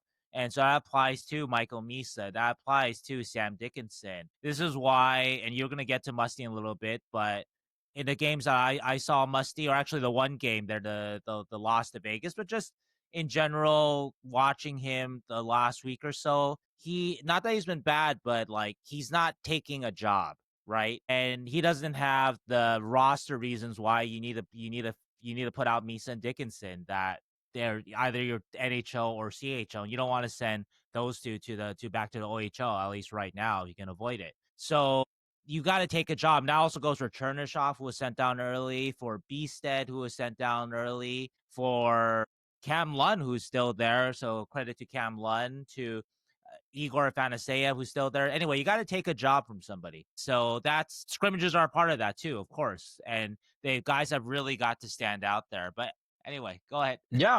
I mean, I completely agree with you. And I mean, I think Tyler Delandria is fully aware that his job's on the line. Right, And right, you right. can That's an see how example he of that. responds, right? Like, so to your point, Orlov's out there, and to your point, maybe didn't have the best showing, last night, but he's got a job. Yeah. Like he's earned his right. He's there. He's trying stuff, maybe. That's what Dan Boyle Yeah. suggested. Or he's just trying to get himself into condition. Either way, yeah. Or he's more worried about just his conditioning than he is about making the best pass. Yeah, absolutely. And so going down who else I sort of stood out to me, and who I kind of watched, when I do these game notes, I Sheng, like you, I'm only watching a couple of guys and really focusing on them. Eklund was the next person on my list, who obviously played with Misa. He had great puck movement. He looked fast. He looked engaged. Strong off puck reads with Misa. I think they work so well together because, Eklund's just buzzing, and Misa sort of floating into soft ice. And so, puck retrievals were sort of Eklund, and then he would work that puck over to Misa. Misa would find him right back. And that's where that chemistry was coming from. And they're the ones that connected for that goal. And just, continues to show strong playmaking instincts and great skating. Everything you expect of Eklund, just the knobs slightly turned up, it looked like. Which is what you want to see. Assertive the whole preseason. Yes. In every game I've seen him, even when the Sharks haven't played well, I've noticed him. In scrimmages, I've noticed him. Yesterday in the third period, and even throughout the game when the Sharks weren't playing well, you noticed him. And so that's one thing that I've liked about him. We talked extensively about Eklund with Dan Boyle earlier, but I am I don't know if you can be very cautiously optimistic, because I'm always cautiously optimistic, but I am very interested in seeing William Eklund this year. That seems like he is poised to take that next step. Well, I'm going to go back to a couple episodes ago when we made the predictions about him. And I said, hey, I would not be shocked if he starts, hovering on the outside perimeter of a Braden Point. He just has that drive, and his skating foundation is so good. I can see him doing great things. And he had a I would great be season last very, year. very, very cautious about that prediction. But yeah. Well, I said on the perimeter. Let's see. On the perimeter, if he learns some things to his game, I think there's obviously some development that needs to happen. But yeah, no, he has a great attitude. And then Dickinson. Mm-hmm.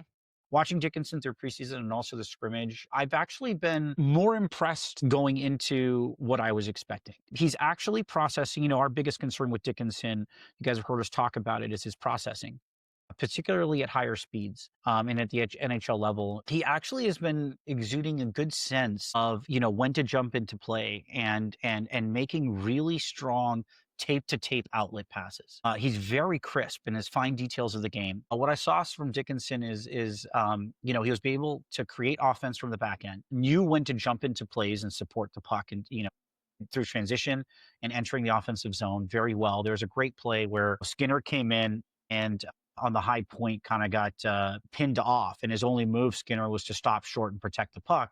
And the only person coming in, because of his great skating ability, Dickinson. He was the first person into the zone to support the puck, which led to Skinner just putting a pass into the middle of the ice.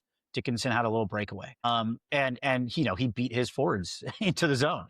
And it's that great skating ability and his ability to read off the puck and read the play and jump in. And that's what you want to see from him. You know, you want to see him this season be confident. And even if, you know, he has some difficulties processing that game, that he's still being himself, because that's when he's going to be at his best if he's playing that offensive game. And he felt confident to do that. He did that a couple of times. And also on the power play and when he was in the offensive zone and they've established a presence in the offensive zone and he was on Team Celebrini, there was a couple of plays where he had displayed really good creativity with puck touches in the offensive zone. You know, he'd get that puck on the blue line, turn his back to the play to protect it, and then find a lane. And it was a little unconventional, where usually you're just facing the play. He has really good puck protection skills, and he was really confident on the blue line. Granted, it's a scrimmage, but his creativity really stood out to me. So I like Dickinson's game so far, even through the preseason games.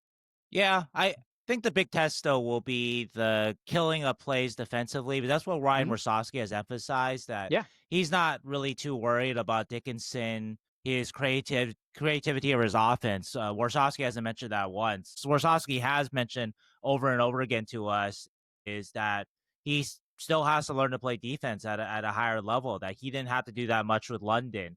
And I know that some people have take that to mean that, oh, he's not going to go back to London at all because what can he learn there? But it also speaks, though, to the differences in his ability to defend in terms of what he was doing to OHL and what he needs to learn to do it at the NHL level. And I don't know if it doesn't mean that he can't go back to London and try to apply these things that he's learned in the NHL and just focus on better defending if he does have to go back there. But it doesn't mean he's ready for the NHL either, though. And so that's what I'm really curious about. We talked about Misa and the higher level and surviving the higher levels at his age and also his skating and size. Dickinson, you don't have that same question because Dickinson skating and size aren't a question, even though he's just 19, really. The processing part, though, that is so much harder when we talk about this weekend, the exhibition games there, and then when we get into the regular season. And the decision you make when you have a couple guys bearing in on you on the forecheck and you don't have an obvious play to make. What do you do there? Things like that I'm curious about when he is facing that at a much more regular level. Great points. I'll say versus last year preseason, which stood out to me is, wow, he's really raw. He's way better. He's way better. And actually he exceeded my expectation to how he would perform thus far. I was at the game on Sunday and there was a couple of plays in the defensive zone where I was again queuing in on Dickinson and he blocked a shot. Oh, you mean the first game? The first game. Yeah. Okay. Yeah, he blocked a shot right in the slot, you know. Then the puck went to the boards and it looked like it was a 60-40 puck. Dickinson was a little further away from where the puck went into the boards and he bolted out there. He looked engaged. I don't say that there was other plays where he wasn't as consistent or engaged into going to the boards and committed to getting the puck out. But on this particular play, I saw it. And I saw his ability to really break down a play, get that puck out. He just chipped it out. He won the puck. And yeah, and I think he'll learn those things. I actually am more hopeful of him watching him in these games. Okay. And also, you know, Warsofsky may have not mentioned the puck touches and things like that. But at the same time, I haven't seen since Carlson so many tape-to-tape breakout passes. This is the first time I've seen like perfect breakout passes in transition to players coming through the neutral zone or wingers flying out right on the tape. And Sharks do need that. And obviously we've brought some more people that could do that now with Klingberg and even Leddy to a degree and obviously Orlov. But he looked a step ahead in terms of those details. I'm more confident in the fact that he's going to be here all season. He's made a good first pass for sure. I don't think that's been an issue. And he has shown a lot of creativity. And I think I mentioned this last week that there are a couple of scouts telling me that I'm wrong. He's ready. Yeah. So I'm on that group. So I'm open to having my mind changed. So You know, change my mind. That meme. Look, he's gonna make mistakes. Like same with Misa, right? Like these are growing pains. But I will say he's exceeded where I thought he was, and he looked pretty good. Next up is someone who I'm actually pretty stoked about this season is Gaudette.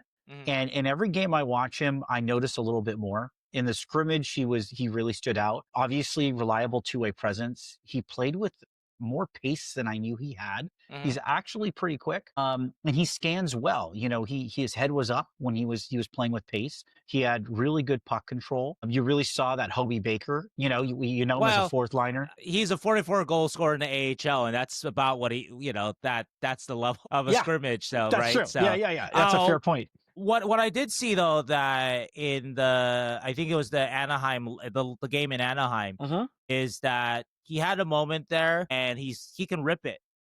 Yeah. It's not saying a lot, but yeah, he can rip it, and of course that's what helped him score 40 plus goals in the AHL.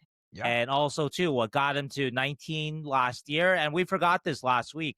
He actually led the Ottawa Senators in 5-on-5 goals last year, which I think is I did not know that. Yeah, that's interesting, right? So he That's had very interesting, 16. yeah.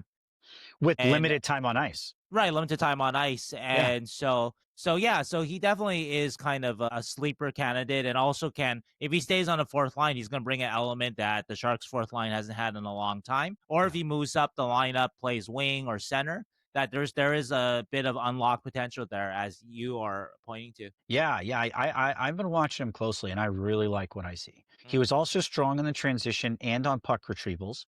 And he looked really good on the PK. Now, again, scrimmage, right? Always take that with a grain of salt. But there was multiple times where he had his stick in lanes and was breaking up passing lanes on the PK and just was getting that puck out. So I liked his game a lot. Liljegren stood out to me. He looked really good, had several plays where he'd catch the puck on the blue line and drive the net and had some good scoring chances, but he also looked good on the PK and 5-on-5 defensively. He had good stick work, good positioning. He stood out to me in the Sharks, 8 defenders. So, I think he's making a stronger case for himself. And I didn't see that coming. And then Luke Badulin, he looked very confident walking the blue line. He moved with greater poise, greater skating ability, better puck control. He was just more fluid and assertive than in previous viewings. He looked, I know he got stronger, and sometimes that comes, at the cost of your fluidity as you skate and grace. His skating looked fantastic, and his puck control and his heads up the whole time. He looked good, solid defensively. He's a great job positioning in the boards during the scrimmage, where he edges people out and wins puck battles more often than not. And that leads me to the other young defender, Keegan. So Luka, very noticeable. Sheng, I texted you and said, it sounds like you heard Boilers on the last podcast, because he was out there and was just doing his thing. It was almost like, fuck it.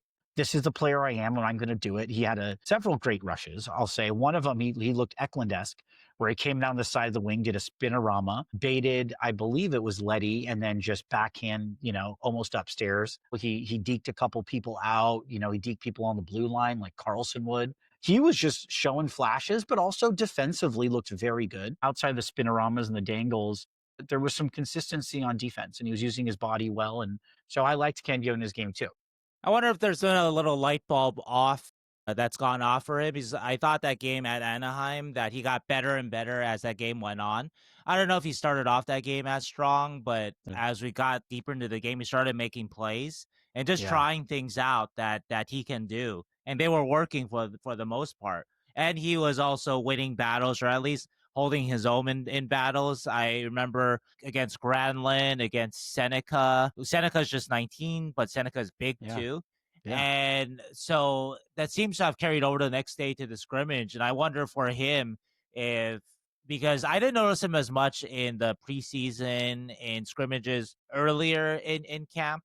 And so I wonder if he, not that he listened to Dan talk, but that there is a little bit of I've got to take somebody's job. I can't just I can't just kind of blend in and hope that I'm going to fit into the NHL. I've got to take somebody's job. I've got to leapfrog Jack Thompson. I got to leapfrog Dmitry or Orlov or Mukmadulin and stuff like that. And I think it might be a little too late for Keegan at this point. And obviously he's waiver exempt. But if he kind of continues that attitude into the AHL season, he's not going to be there long. He'll be called up quickly. Yeah, no, I what's funny is I didn't even think about this even when I texted you, but that spinorama was like a spinorama backhand sauce. Backhand sauce. 8 to 10, baby. 8 to 10. Got to hit that 100% of the time, 8 out of 10 times. Yeah, exactly.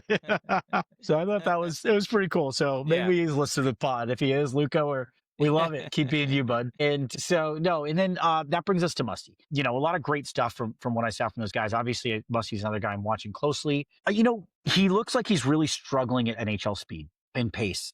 It really is. He's behind the play. There was times where he actually looked lost out there. And this was a scrimmage. And I did see similar things in the preseason, as you alluded to earlier. And that's something that is interesting to me because watching Musty now come to these camps every year, it seems like every year he jumps through like one other hoop and then stops. You know, last year it was like, you know, he does really well at the rookie face-off and then training camp, not so well. This year did well rookie face-off, also training camp, now preseason, you know, starting to fall off. And so, you know, AHL is, I think, his path for sure. I just cannot see him making this lineup. And, you know, you don't get to see those flashes of his offensive skills. Like, you don't even really see it because he's not getting those opportunities at all. And he's behind the play, not for at least the scrimmage. Even in preseason, you know, there was a couple of quick chances he got, but there's no second chances. Well, I don't think that's his game, though, right? I do think that the offense we did see from him is like finding those holes and getting the puck and ripping it, and he's been doing that. I don't really see him necessarily attacking in front of the net as much. I don't really see that's his future so much. That's not what I'm referring in the league either. That's not what I'm referring to. I'm talking about playing defensively to where you get more of those offensive chances. You're not playing in your zone so much, and you're just in the offensive zones. You're in the offense more. You know, Meyer had to learn that. Right. You know, so because look, he hasn't scored, right? And so even in the chances he's gotten, you're not going to score 100% of your shots. You need to develop more shots. You got to work on puck retrievals in the offensive zone. You got to support the puck well on a forecheck. You got to break the puck out of your zone. A lot of times I see him in the neutral zone behind a play. He doesn't support the puck well. You know, when his teammates are struggling with the 50-50 puck, he can time his way into kind of like we talked about Misa to come in and support. He won't, and then that puck ends up in our zone. I think he started off stronger in all those areas you mentioned to begin camp, the scrimmages at first. And I think it has tapered off a little bit, that kind of consistency from sort of practice to practice, scrimmage to scrimmage, game to game. And that's normal, though. Like, I think that overall this camp has been a success for him. And that he outlasted, a lot of people I thought that Chernyshov would outlast him in this camp. If I had predicted or made predictions on when guys would get cut, I would have thought that Chernyshov, maybe even Bstep, Bstep's more pro experience and is older than Musty. A couple other guys I would have thought would I wouldn't have thought that he kind of make it into this, like, now we're getting to the final weekend of Sharks preseason hockey. And granted, yes, of the guys who are left, I think there's about 20 forwards, if we're not talking about any injured kind of forwards. So there's about 20 guys left that I don't know if I thought that he would be in that top 20. That's fair. After the last season. And so I that's why I'm pushing back, because like I don't want people to have gotten because I think maybe people got too excited about him because he started off camp strong, and that really carried over from good rookie faceoff. Yeah. And now I think your critique is valid, but though, like, I don't like that he got this far is a testament. That's what I'm focused on more, I guess, that like he showed a lot of signs of playing a safer game, of being better with the puck, of when he gets the puck, of not looking for that, that some explosive offensive play so he could impress the coaching staff, but he'll make the right next play. And he was also effective on the forecheck, I think, earlier in the scrimmages. And obviously in rookie faceoff. And that's what you're talking about sort of that defensive attention and getting the puck back yourself offensively, and not just kind of sloshing in and out and waiting for a good pass. And so to carry that, throughout camp consistently, that's an NHL player. And that's a guy that maybe can be on a fourth line, right, to start the season with the Sharks. But that's where I think, to your point, it's, if you notice the trend, every time the game goes into a slightly faster gear, it takes him a little while to get up to speed. So to your point, I think that, this is why I think he's going to the AHL. Yeah, that's fine. And he'll learn those details, like he can get up to speed. And then I think there's no doubt about his offensive creativity, even his passing, his shot, his ability to score, find soft ice, all great stuff. but he needs to now get up to that next speed. And this time, when it went up a level again in speed, he goes back to what we saw last year in training camp. So, but he's developing, and that's fine. Everyone develops at their own pace. And so I think that's a good point you bring up. But, outside of that, just some notable mentions. I think Cardwell was making a really good case for himself. He looked strong on the puck. He was making good decisions. He had intensity to his game. I've liked him in preseason, and he looked great in the scrimmage. I think Cardwell is a guy a little bit like Cagnoni, who started off maybe not as assertive and has kind of realized this is maybe a deeper camp, and some guys like a Musty are pulling ahead of me. And so I've got to access another level to stay in the conversation. And so, like that game, that Vegas game where the Sharks were really bad, Cardwell was probably besides Askarov, the only standout player in that game. And I agree. So that's an example of kind of like, hey, I've got to step it up if I don't want to lose. I may not make the team to start the season because he's also waiver exempt too, but doesn't want to lose that status in the eyes of management. Absolutely. Boyle talked about this as well, but you kind of just at some point have to be like, I got nothing to fucking lose too. Right. Like I got to go out there and just be me. And because each one of these guys are very different profiles of players, and they have to play their game as well. And I'm sure the pressure, there's a point to you, maybe that just clicks in a player during training camp where you're like, okay, it's not working. I'm trying to do everything at once. And it just kind of, you're processing so many things that the coaching staff's giving you, things to work on. There's got to be a moment where it clicks. And Cardwell looks like, to your point of Caglioni too, where it seems to have, and it looks great. I did want to mention one thing though before we get to the Stathletes Sharks predictions. Yeah. That there was one play, and actually this is kind of a cool announcement. I am bringing on Jack Hahn to San Jose Hockey Now as a consultant. Jack, as you guys know, has been on the podcast, maybe not with Keegan and I, but podcast a long time ago. He's been on San Jose Hockey Now a lot in terms of stories. He has his own subscription business, and follow him on Twitter. I think it is JHon HKY. JHon HK, just want to make sure. Do you have a Substack out there too? His Substack's great, guys. Yeah, it's a Hockey Tactics, right? Is that the Substack, I love it. Right? Yeah, I subscribe. Right? It's great. It's a great one. It's great. Yep. So anyway, I'm bringing him on as a consultant this year, and basically just to make me look smarter. And anyway, there was one play that I asked him about yesterday, and you should watch it yourself, Zubair, or watch it again. So yesterday in the 5-2 loss to Anaheim, the second goal of the game that the Sharks gave up, Sam Colangelo scored it, and it was off a Dmitry Orlov to Michael Misa turnover. And it was basically Orlov trying to hit Misa entering the offensive zone. And they couldn't connect, and the counterattack went the other way, and goal, Ducks. Orlov, obviously, as we talked about with Dan earlier and Keegan earlier, did not have a good game yesterday. I asked Ryan Warsawski after the game, that particular play, because I found that play very representative of sort of that first, like, how much do you judge veterans in an exhibition game, but also, too, if you are judging youngsters and using these kind of moments as sort of evaluators for the NHL readiness, what could Michael Misa have done better on that play? And I think a lot of fans will look at it and be like, hey, the veterans got to make a better pass. Misa's just 18. Don't blame the kid, et cetera, et cetera. I asked Warsawski what he thought. Warsawski said that a play like that, both of them could have been better on. And he kind of left it at that because coaches don't like to get too micro, especially post-game in a loss, like whose fault is whose, that kind of thing, right? They tend to not like that. But I think, though, his answer was accurate, though, to what he felt, that there were things that both players could have done there. So anyway, that's kind of what I am bringing on Jack for. And you'll see Jack more in stories and stuff.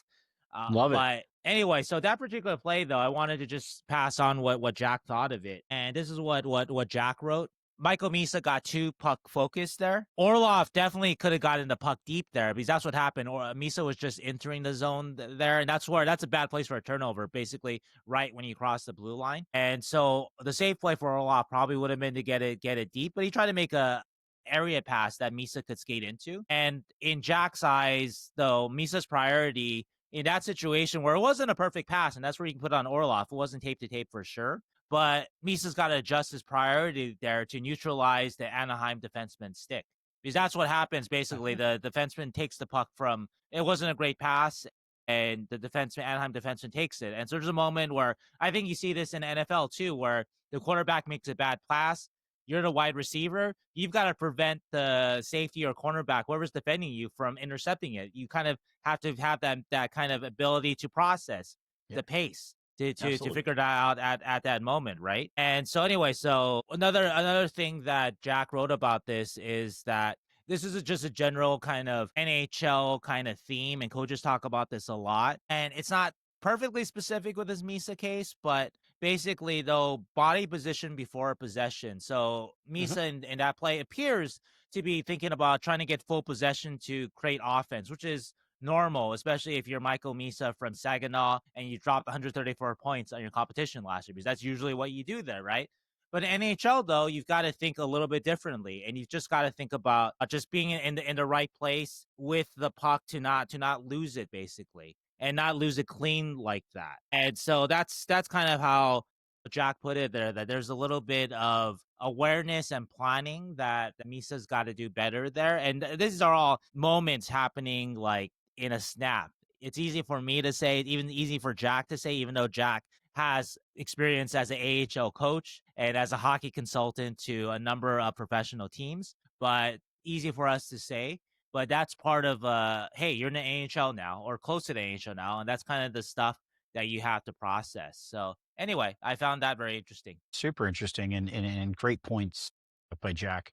If you think about it, someone who comes to mind who does it very well is Marchand. But Brad Marchand, if you watch his game, his ability to proactively stick check, and you'll see it all the time. He'll be getting a pass neutral, and maybe it's a bit of a buddy pass. He'll just tie up the other guy. Then the puck ends up going deep because he's tied up his stick. Right.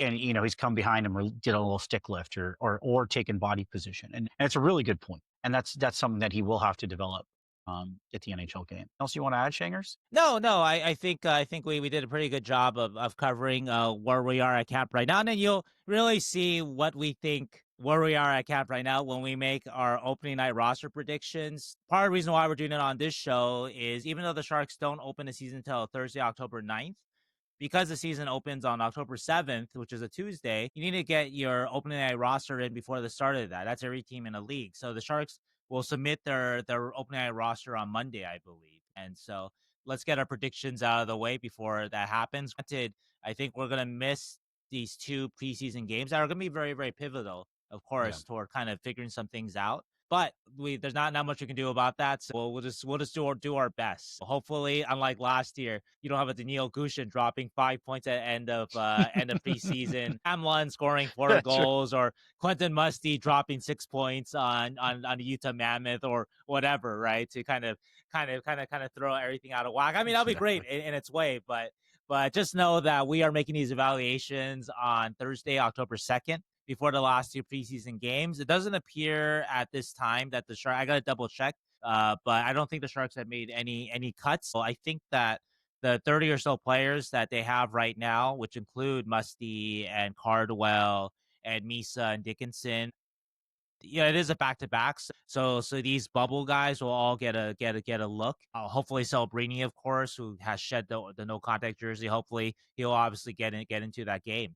But anyway, the next thing for us though is Stathletes, and Stathletes is a company that you've seen them on ESPN, especially. I think that they do microstats, and I've been working with them for the last year, and I wanted to play this game with Zubair because actually Stathletes, they also do point predictions too for the upcoming year. And so I wanted to see what Zubair thought of their point predictions for the Sharks. And actually Zubair mentioned that he had his own kind of algorithm that he's come up with too. So it'll be interesting to compare those two. Just to give a little context to start out though, that Stathletes, their point predictions for the very best players in the league, and no, they don't have Macklin quite there yet, But just give you an idea, though, what we're talking about. And it's going to be in line with what we've seen in previous seasons. So they predict Connor McDavid, and this is assuming full health, which always, of course, is you can't predict that. But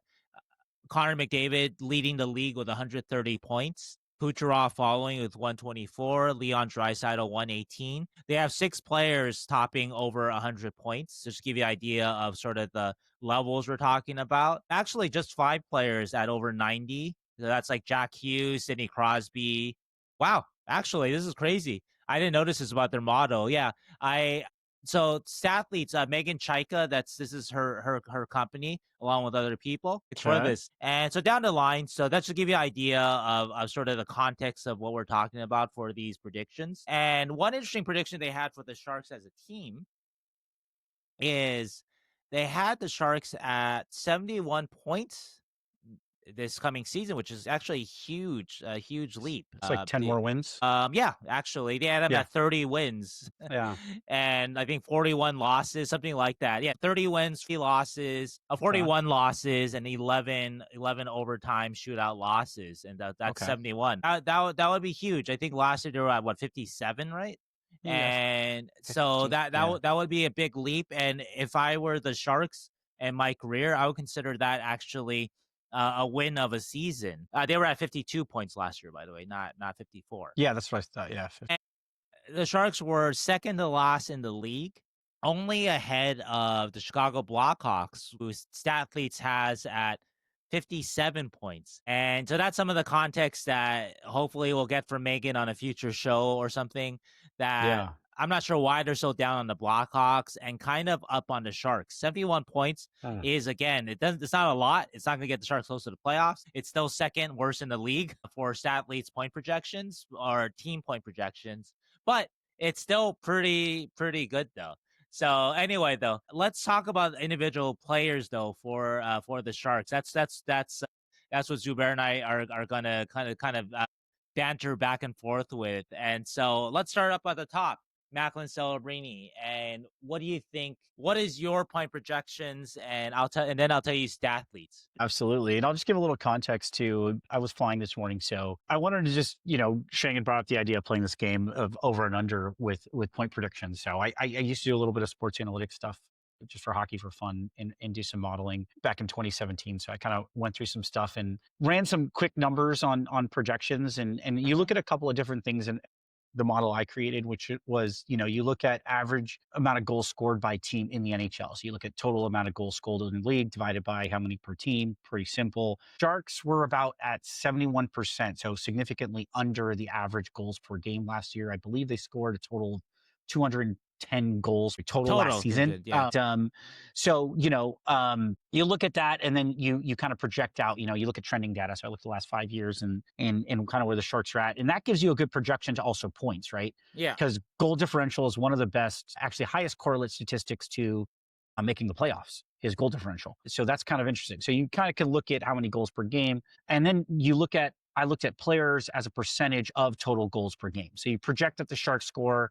I was a little more modest. I said about, anywhere from 5 to 10% more goals. And then, kind of looked at different players that Sheng gave me a list to. And one of the things you also look at is, are they on the uptick or are they on the downtick? So defensemen tend to plateau a little later than forwards. Forwards around 26 peak, and defensemen around 29. And then obviously, people are different. Look at Toffoli, potting 30 goals and on the uptick last year, right? At 32, I think he is. So, it's just statistical models. So that's kind of what I did, and then did that based on the players that Sheng gave me. So yeah, let's start with Celebrini. I believe last year, 25 goals, 38 assists. Is that right? 63 points? Yep. Maybe let's not the over under. Let's just hear your prediction, and then I'll tell you what Stathletes projects. For 24-25, he contributed 11.9% of total team goals, which is actually pretty high. Let's get the number though. Yeah, I got him at 16% this year. Okay. With projected goals. What are the goals? 37. Points. Okay, 37. 42. Total of 79 points.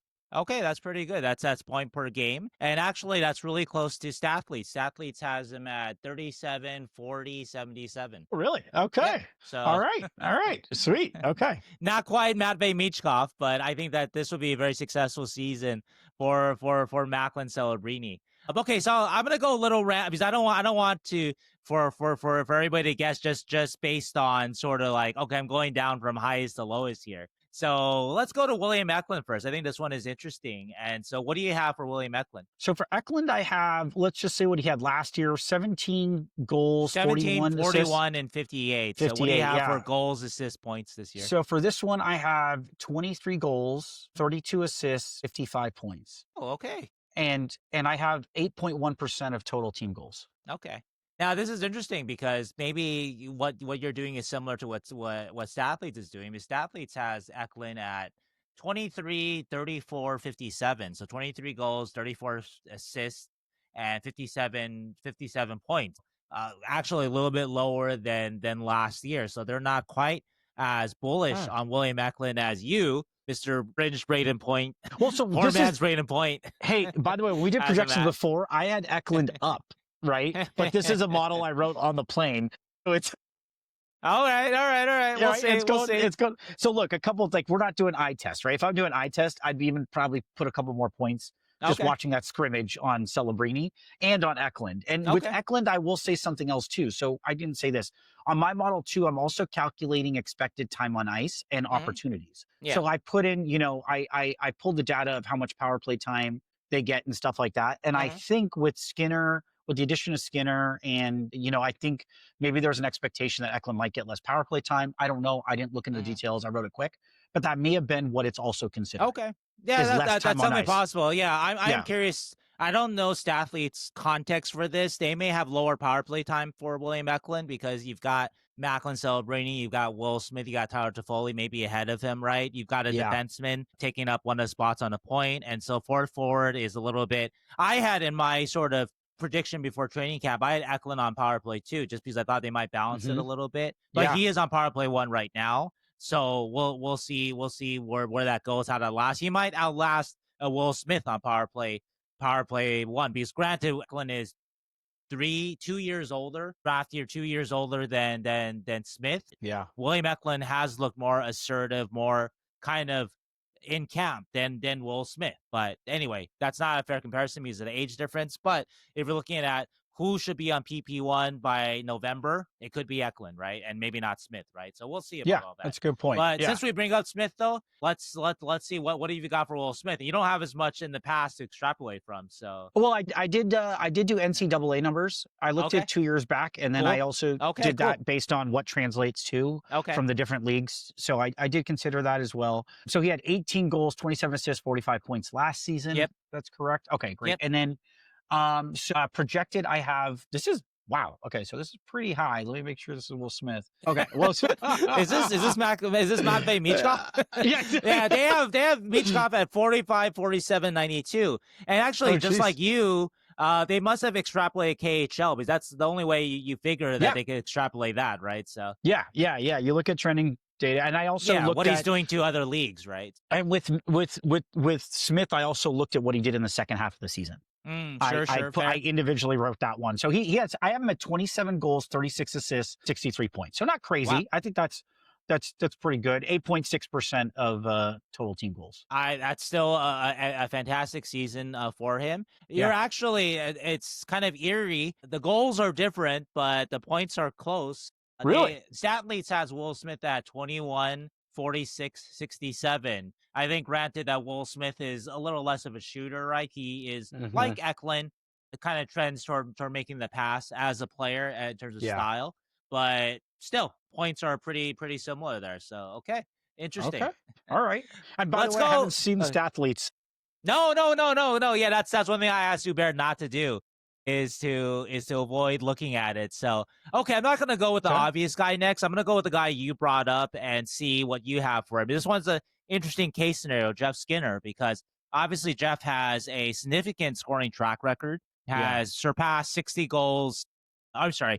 goals 6 times, has gone over 40. He has scored so many goals that I've heard multiple Sharks say, hey, he scored over 50 goals, right? He hasn't, but that's how many goals that he scored that I think Tyler Toffoli and Macklin Celebrini thought that he had surpassed 50 before. So that's a credit to Jeff, by the way. Anyway, so what do you have with Jeff Skinner? I got him 25, 25, 50 total points. I do think he's going to be given a lot more opportunities. Again, this is where the model is the model, but then, that's just a data point, right? So, you do these models, but Sheng, you know this so much. It's about the eye test. You're watching the game. Sure. And then you're looking at things that this model's not considering. It's just a fun exercise we're having now. Yeah. Like, I actually would say, I think he gets more than that. He's so good.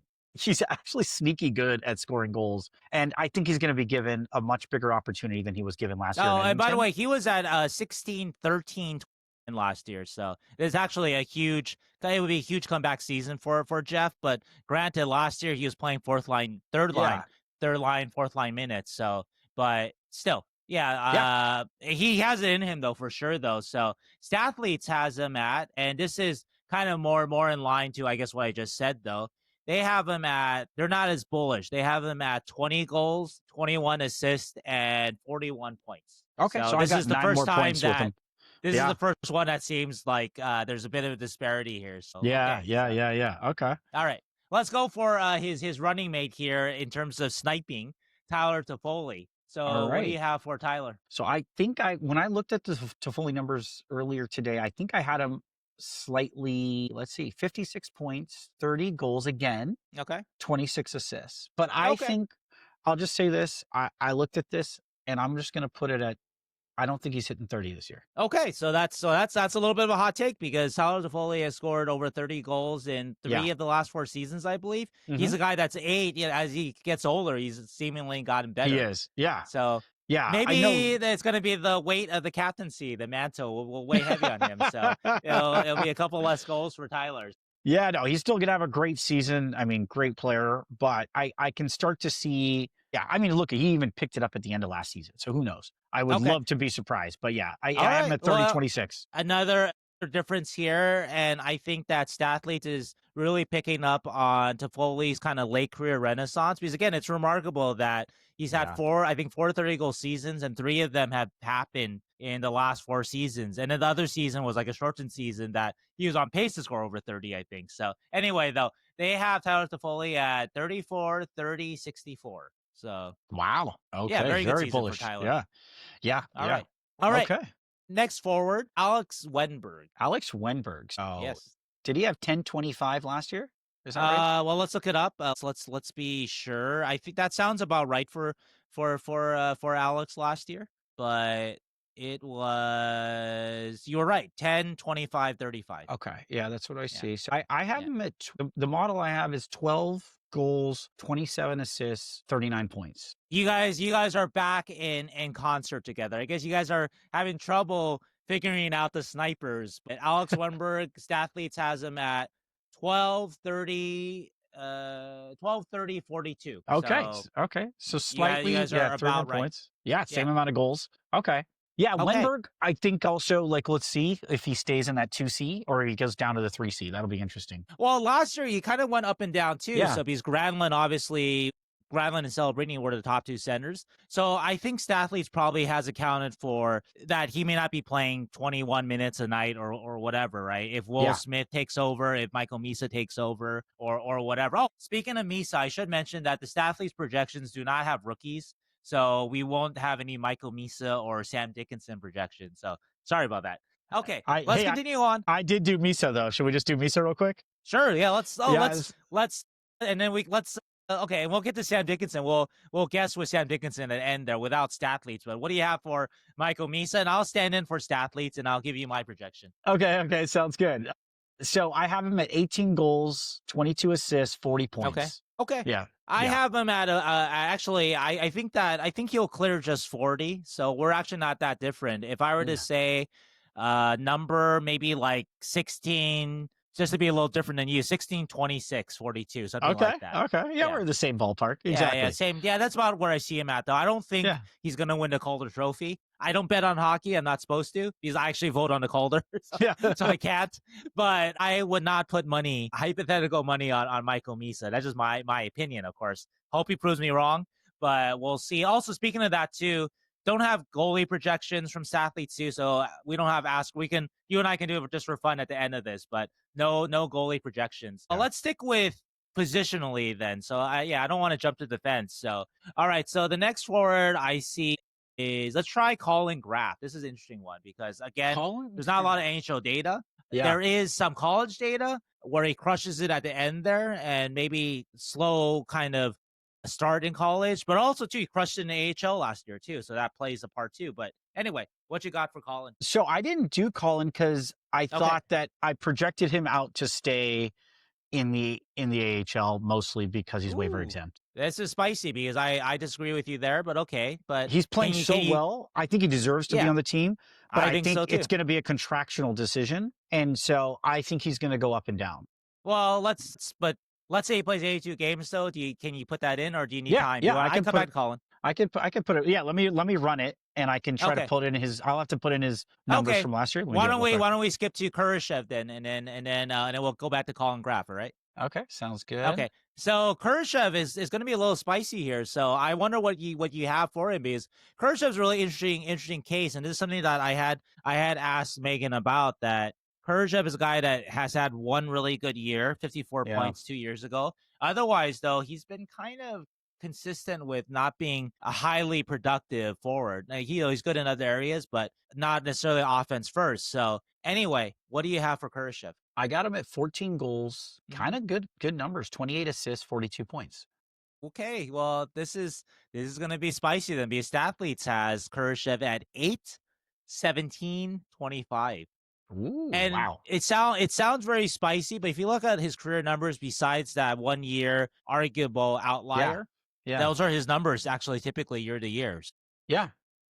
We're going to find out the real Philip Kurashev this year. Hey, this is why Megan has a company that does this, and I just did this on a plane. Well, we'll see. We'll see who's right in, right? So exactly. Otherwise, Megan, I'll send you my resume. What you got for Colin Graff? All right, let's see. I punched in Colin Graff. Let's see. Last year, so projections are he's going to play 60 to 70 games. Okay, can you do that for 82? Because Stathletes is projecting, all their numbers are assuming these guys play 82 games. Okay, let me see. So you can do the math for whatever you get for 60 or 70. Let me run this. Just do the math for 82. A projection for 82 game pace, 12 goals, 15 assists, 27 points.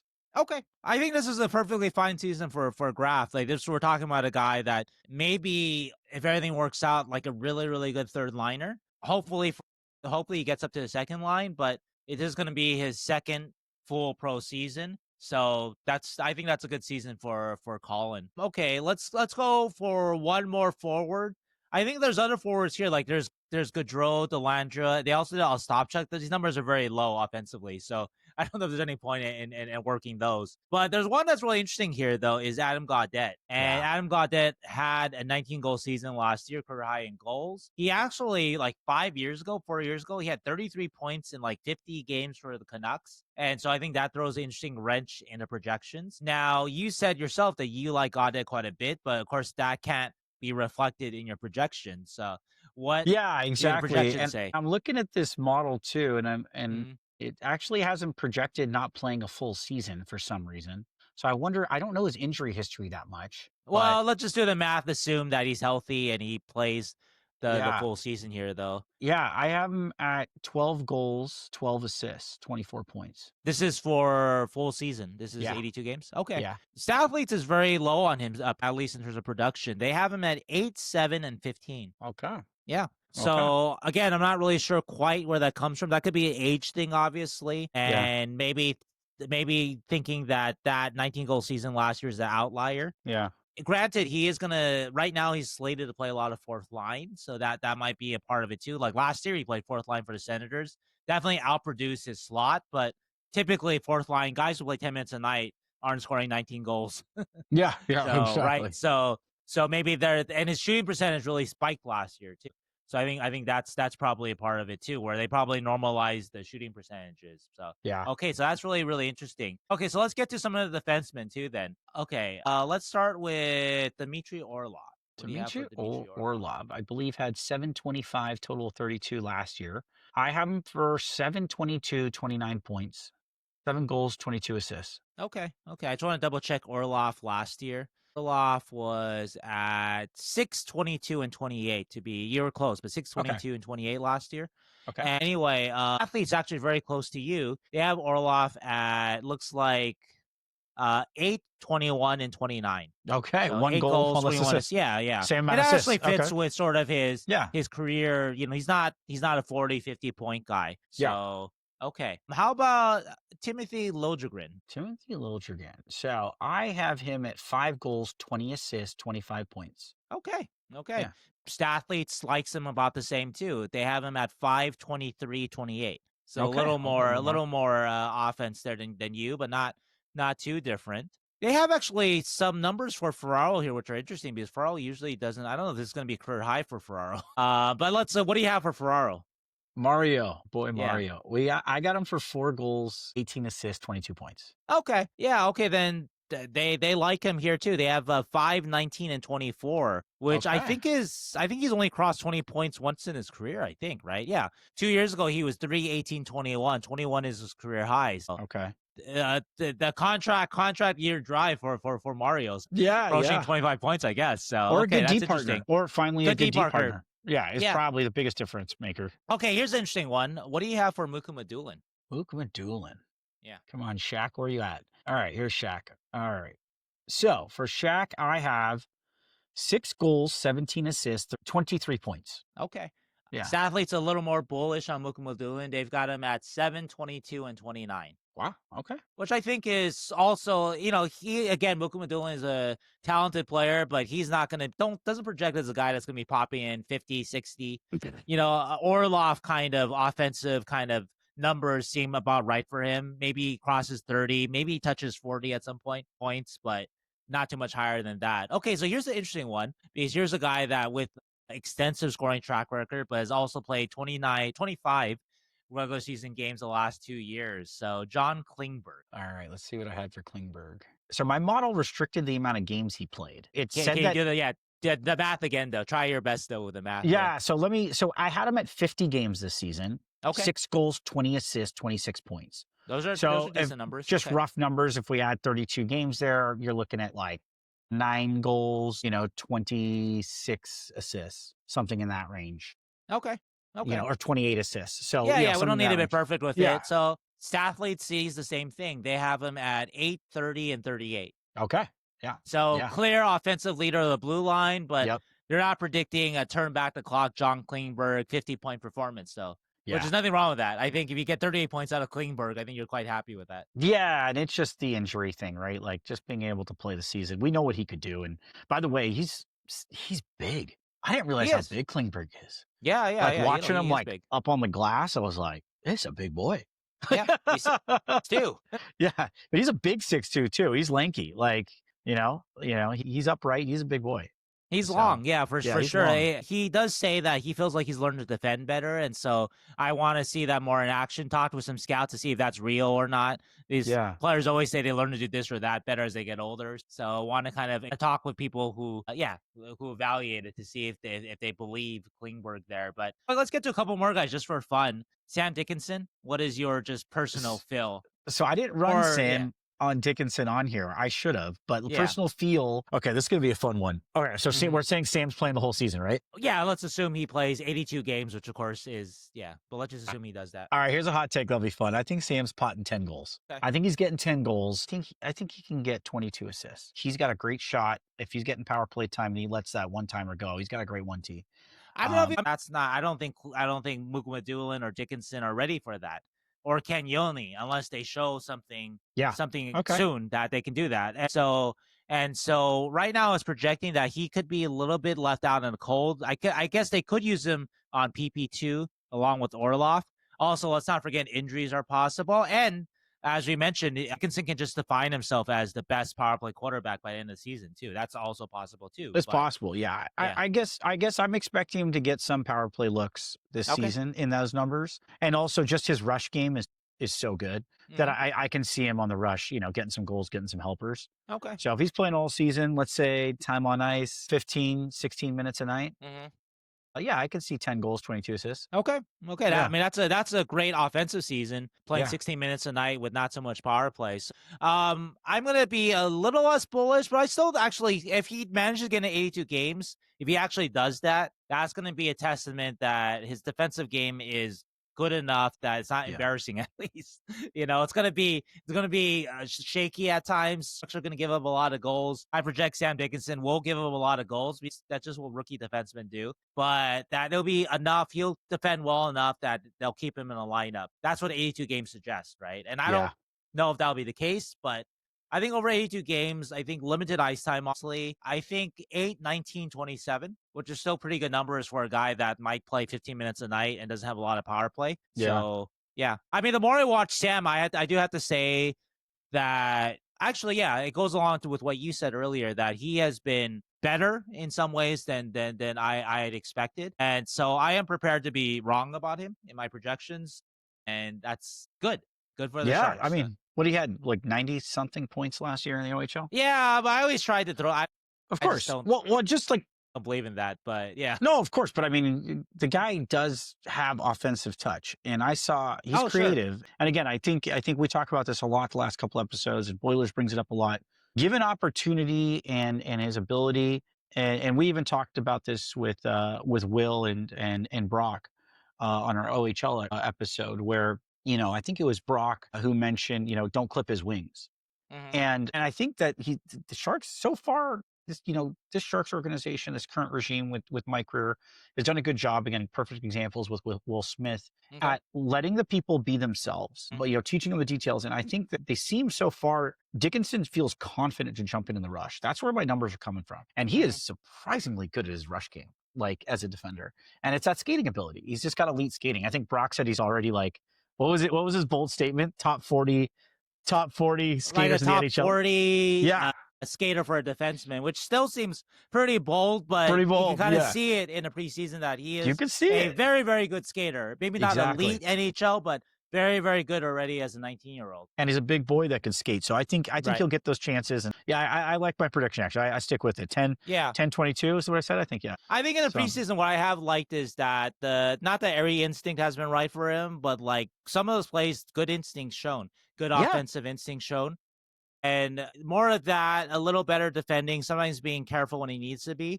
And that's going to lead him to an NHL career and sticking here. So he doesn't need to be brilliant to stay here, of course, by any stretch. The Sharks aren't expecting that. And I think ideally, of course, the Sharks don't want to send him or Misa back. So, but let's get to that in a second, though. We're going to do our opening night roster projections to close this show. But last thing for fun, Stathletes did not have goalie stats. I don't think you have that in your algorithm, but let's assume that the Sharks do match up to the Stathletes prediction of 30, 40, 11 record, 71 points. That's 30 wins, right? How many wins? And you seem to be bullish on the Sharks this year too, that you like them for that much. So how many of those wins are Askarovs? 30 wins. Oh, so first of all, I don't know if I'm 71 point bullish. Oh, okay. So yeah, like I think again, I projected my numbers at 5 to 10% more goals, which still puts them below average goals per game. So they'll be getting better, and I'm banking on like better puck movement, some development with these younger guys, Skinner. But I gotta say, I don't see 70. I didn't see 70 points. Oh, okay. I thought you were thinking 70. So what's no? Throw a number out. Yeah, if I was going to throw a number out, we had 52 points last year. I'd say let's say we close out some more games. Let's say we get 6 more wins, 12 more points. Okay, so that's 26 wins. Okay, all right. Yeah, so I see about 64 points with the Sharks. And a lot of this is coming from, just to give you my rationale, is the Pacific got better. The Kings got better. The Ducks got better. Vegas got better. So I think the Sharks are going to have a lot of work with this young core. It's a tough division for sure. Edmonton this year. Held, right? Yeah. Vancouver is not like great, but they have obviously Quinn Hughes. Yeah. They have a lot of talent. Calgary almost made the playoffs last year. They've got talent too. Seattle is not the greatest team, but they've got a lot of good players. They may not have like a superstar, but they've got a lot of good players on that team. Absolutely. Yeah. So I'd say about 64. So let's just say 28 wins, right? Let's just 26 wins in that range. Okay. I think Askey is going to I think he's going to steal some games. How many games do you think he's playing? Is he splitting? Well, if he does well, then you assume he plays 50 to 55. If he struggles, then Nedeljkovic plays more. And this is assuming health for both of them, and then then it becomes more of a 50-50 split, right? So I'll go first, then, since you're still thinking about it, and we're not going off. Wait. Let me think about my answer before you say it. I don't want you to influence it. Let me just get my answer out. So you think he's playing 50? I think that's fair. I got a number.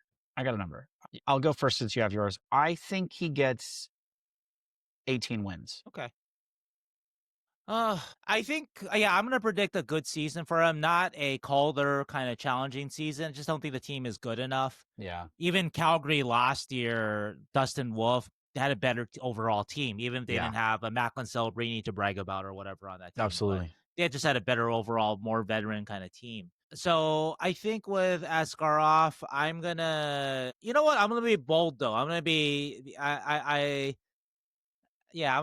gonna be optimistic for once. I think he'll clear 20 wins, or maybe just at 20, and I think he's gonna clear a 90 save percentage, maybe just over. But he's gonna be up and down. He's gonna have games where he carries the team, and then he's gonna struggle for a bit, and then Nedeljkovic will have to come in. So there's gonna be stretches of that too. But I think overall, though, he shows that he is the future in net. That he does take the starting job for the Sharks, and hopefully next year and the years following, as the team gets better, he will have to kind of carry less of the load. And that's pretty bold, because I don't know if a Sharks goalie has cleared 90 save percentage in a long time.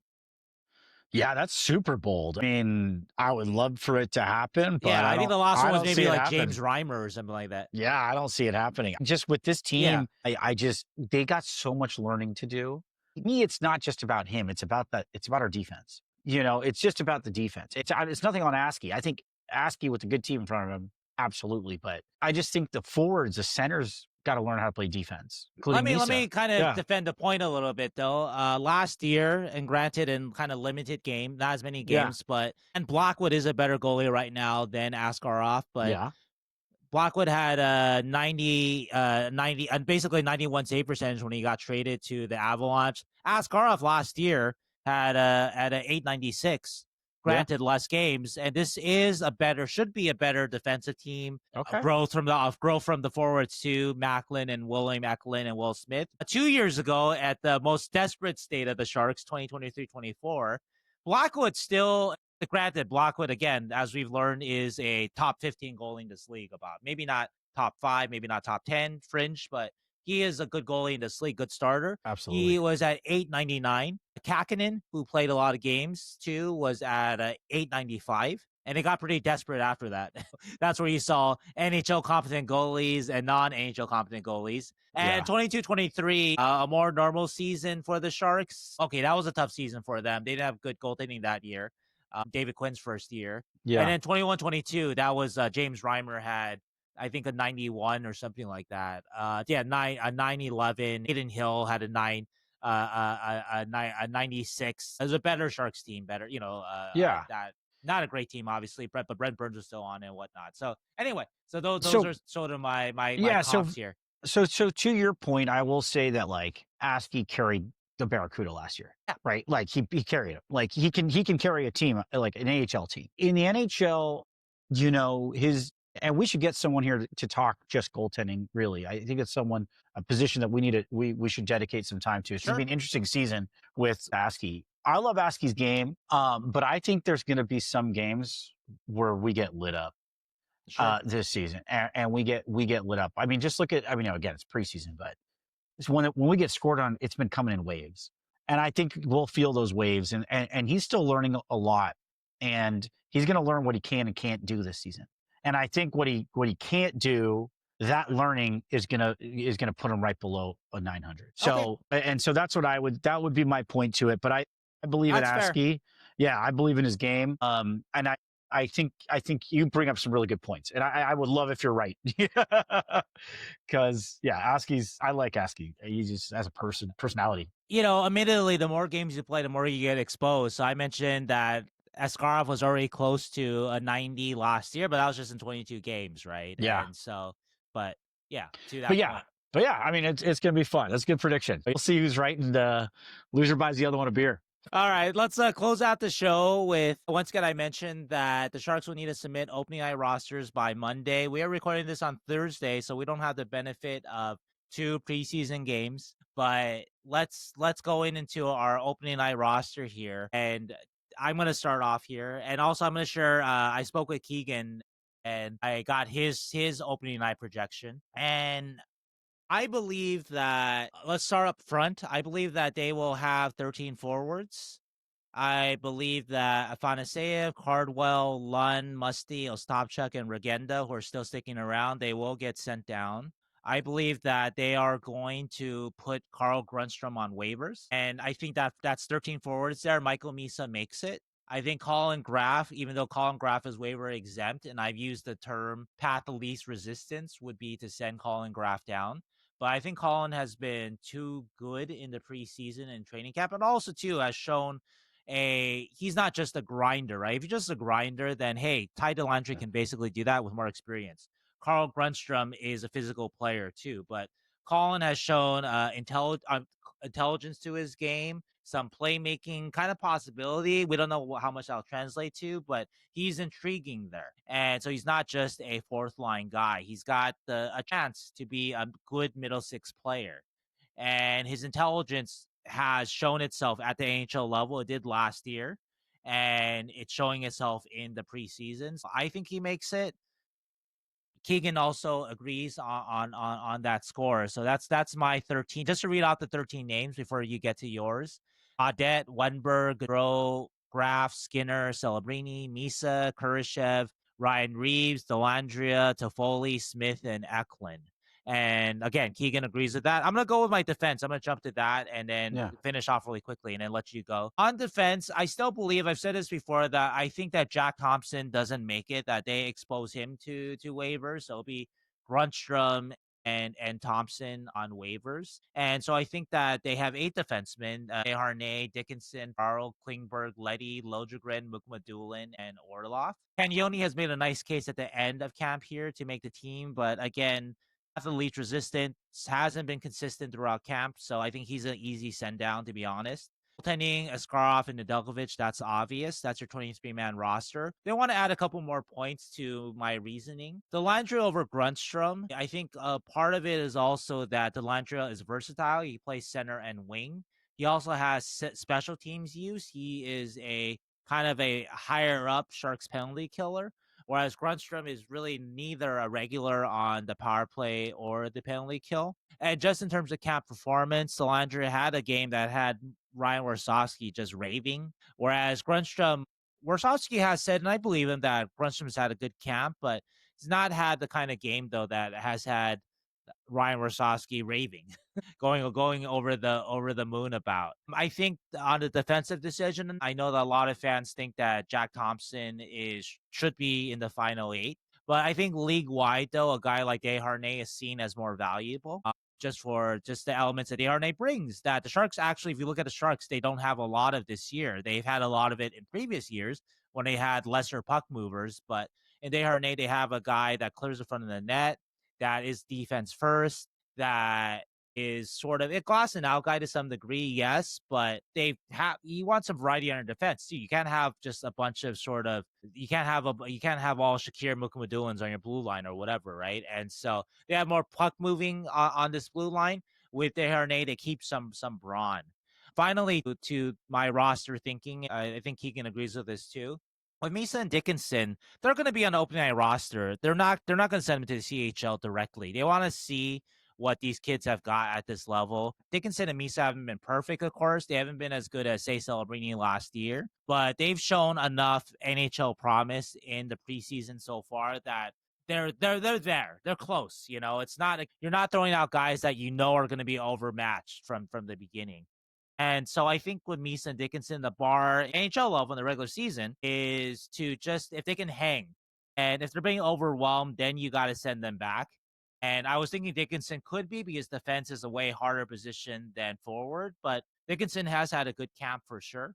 physically he's mature enough. Whereas with Misa, that's a question mark. So anyway, opening night though, for sure that I believe they're on it. Just a question of how long they last. That I'm not so sure about. But opening night though, they're not going to send him back to London to Saginaw in October. I don't see that.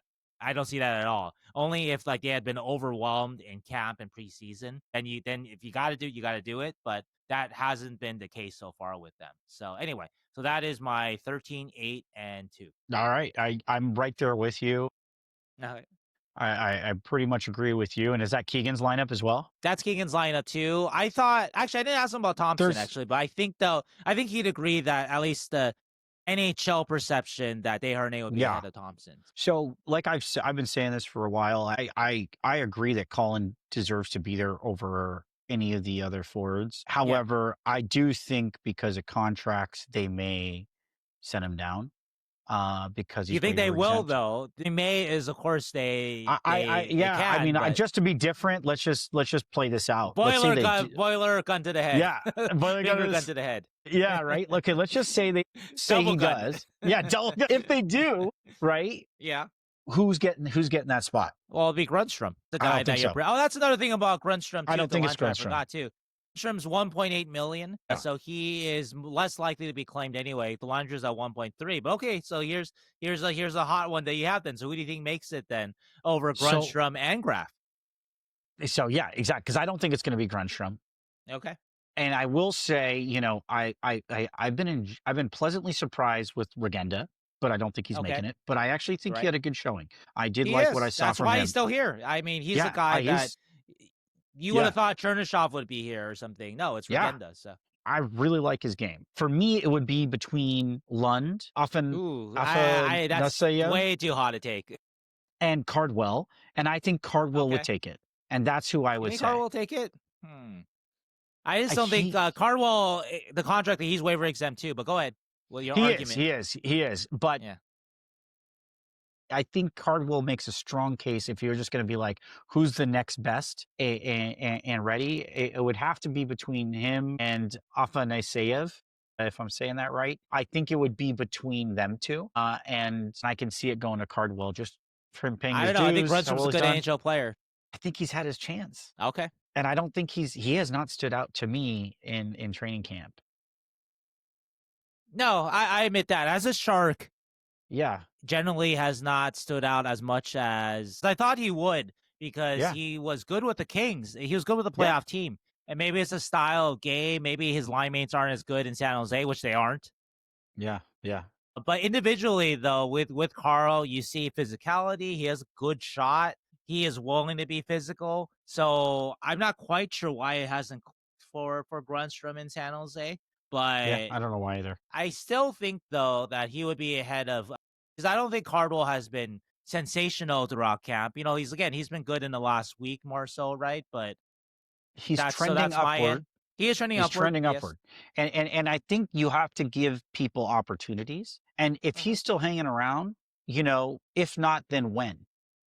Are you going to just put Cardwell down? I mean, he's at the cusp of becoming a lifetime AHLer. So I think he deserves some opportunity. But I think he will get it though as a call up as waiver exempt. So I don't think you're kind of consigning him to doom by sending him there. Afanasyev is interesting because he's not waiver exempt. Yeah. Right. So he's kind of a little bit of a sleeper there, and I wonder how they'll use him the last 2 preseason games. I've liked him, but I haven't been floored enough with him to think that he's going to take a job up there. I think Lund, even though Warsawski has liked Lund a lot, and Lund is moving up, we did the top 10 prospects last week, and I think Lund is clearly shooting up the charts more than I thought. I was wrong about Lund. I'll say that in terms of just projections and what people think about him. But I think he'll benefit from AHL seasoning, and he's got to take that next step, just like Musty, just like Chernyshov, just like Halton, and he's got to be a star in the AHL, which he hasn't done anything like that yet. So I think I don't think Lund is that close. I think Lund is he's been good. They like him, but he also hasn't had the full experience of camp yet too, because he was hurt for the first week or so. So now he's getting his chances, he's getting his games, but he's not. I don't think he's going to make the opening night roster. I'd be shocked. Him or Regenda would be shocking. Yeah, they'd be shocking. And again, I liked him as well. But there is moments where, again, the pace, the game, he does disappear. Yeah. In the preseason games. He's young. He's young. But yeah. Yeah, I think to me it'd be down to those two. And you bring up a good point with Cardwell Okay. being waiver exempt. So my hot take would then would land me on Afanaseyev. I would say Learn that to say his name then. Yeah, exactly. All right, help me out then here. If he's gonna be opening night Sharks player, then both you and I will have to learn to say his last name. Yeah, and Rusanowski, help me out. But no, I can see it. That's my take then. Finger gun, Oiler finger gun. I think that's pretty hot because I like I said, I've liked him, but I don't see him taking a job from Grunstrom quite yet. So, but yeah, cool. All right, bud. Well, good. Next week we have a mailbag, guys. So mailbag. You know what? Actually, because you mentioned last thing, so I've been meaning to do this as a giveaway. I think this would be good for next week in the mailbag. Guys, I try to get Dan to give away either the shirt that he shotgunned the beer with at that playoff game, or the shirt that Zubair hasn't heard the story yet, but he's seen the text, or the shirt that the Sharks made him buy afterwards. But Dan says that shirt is near and dear to his heart. I'm not sure which shirt he's referring to, but anyway, I want to do a giveaway of caps, actually. So you may have seen photos from Derek Bond. He was down there rookie face-off with me. He also works at Mitchell & Ness. He's not only an incredible photographer, but he works at Mitchell & Ness. He's a photographer at Mitchell & Ness. So I'm going to figure out how to give these caps away, but I just want to showcase them really fast. So here's Mitchell & Ness. This cap's not even out yet. That's it's a beautiful hat. Eric actually designed this himself. And he says right now there's only like 4 in existence, and he has one of them. And this will come out eventually. I'm not sure when, but Derek was cool enough to provide one of these. Yeah, it is a beaut, right? You want this yourself, right? I want that right now. That's a beaut. Okay, here's another one. Corduroy in the front, but it's designed. This one is out. Nice. I think all these other ones are out in stores or somewhere. Maybe they're not like available right now. They might be out of stock or whatever on the website, but it's another corduroy in the front. So it's a nice one. What size are those? I got a tiny head, surprisingly tiny head.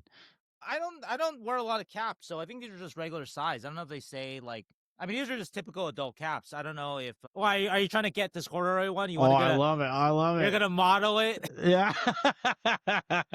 And then the winner of the contest will want to wear your sweaty ass fucking cap. Here's number 3, which is the kind of the big look, nice. Kind of a different look, but I like it if you like the very bold sharks look. And the last are more kind of traditional ones. I think this one might be a stealth one that might be like over nice. old, but it's just it looks like a stealth one maybe, right? All black. And the last one's a very traditional one, the Western Conference, old Western Conference. I don't even know if this is the logo anymore for the Western Conference. The Sharks logo. So anyway, so I'm gonna give these 5 caps away too somehow. I gotta figure out how to do it, but yeah.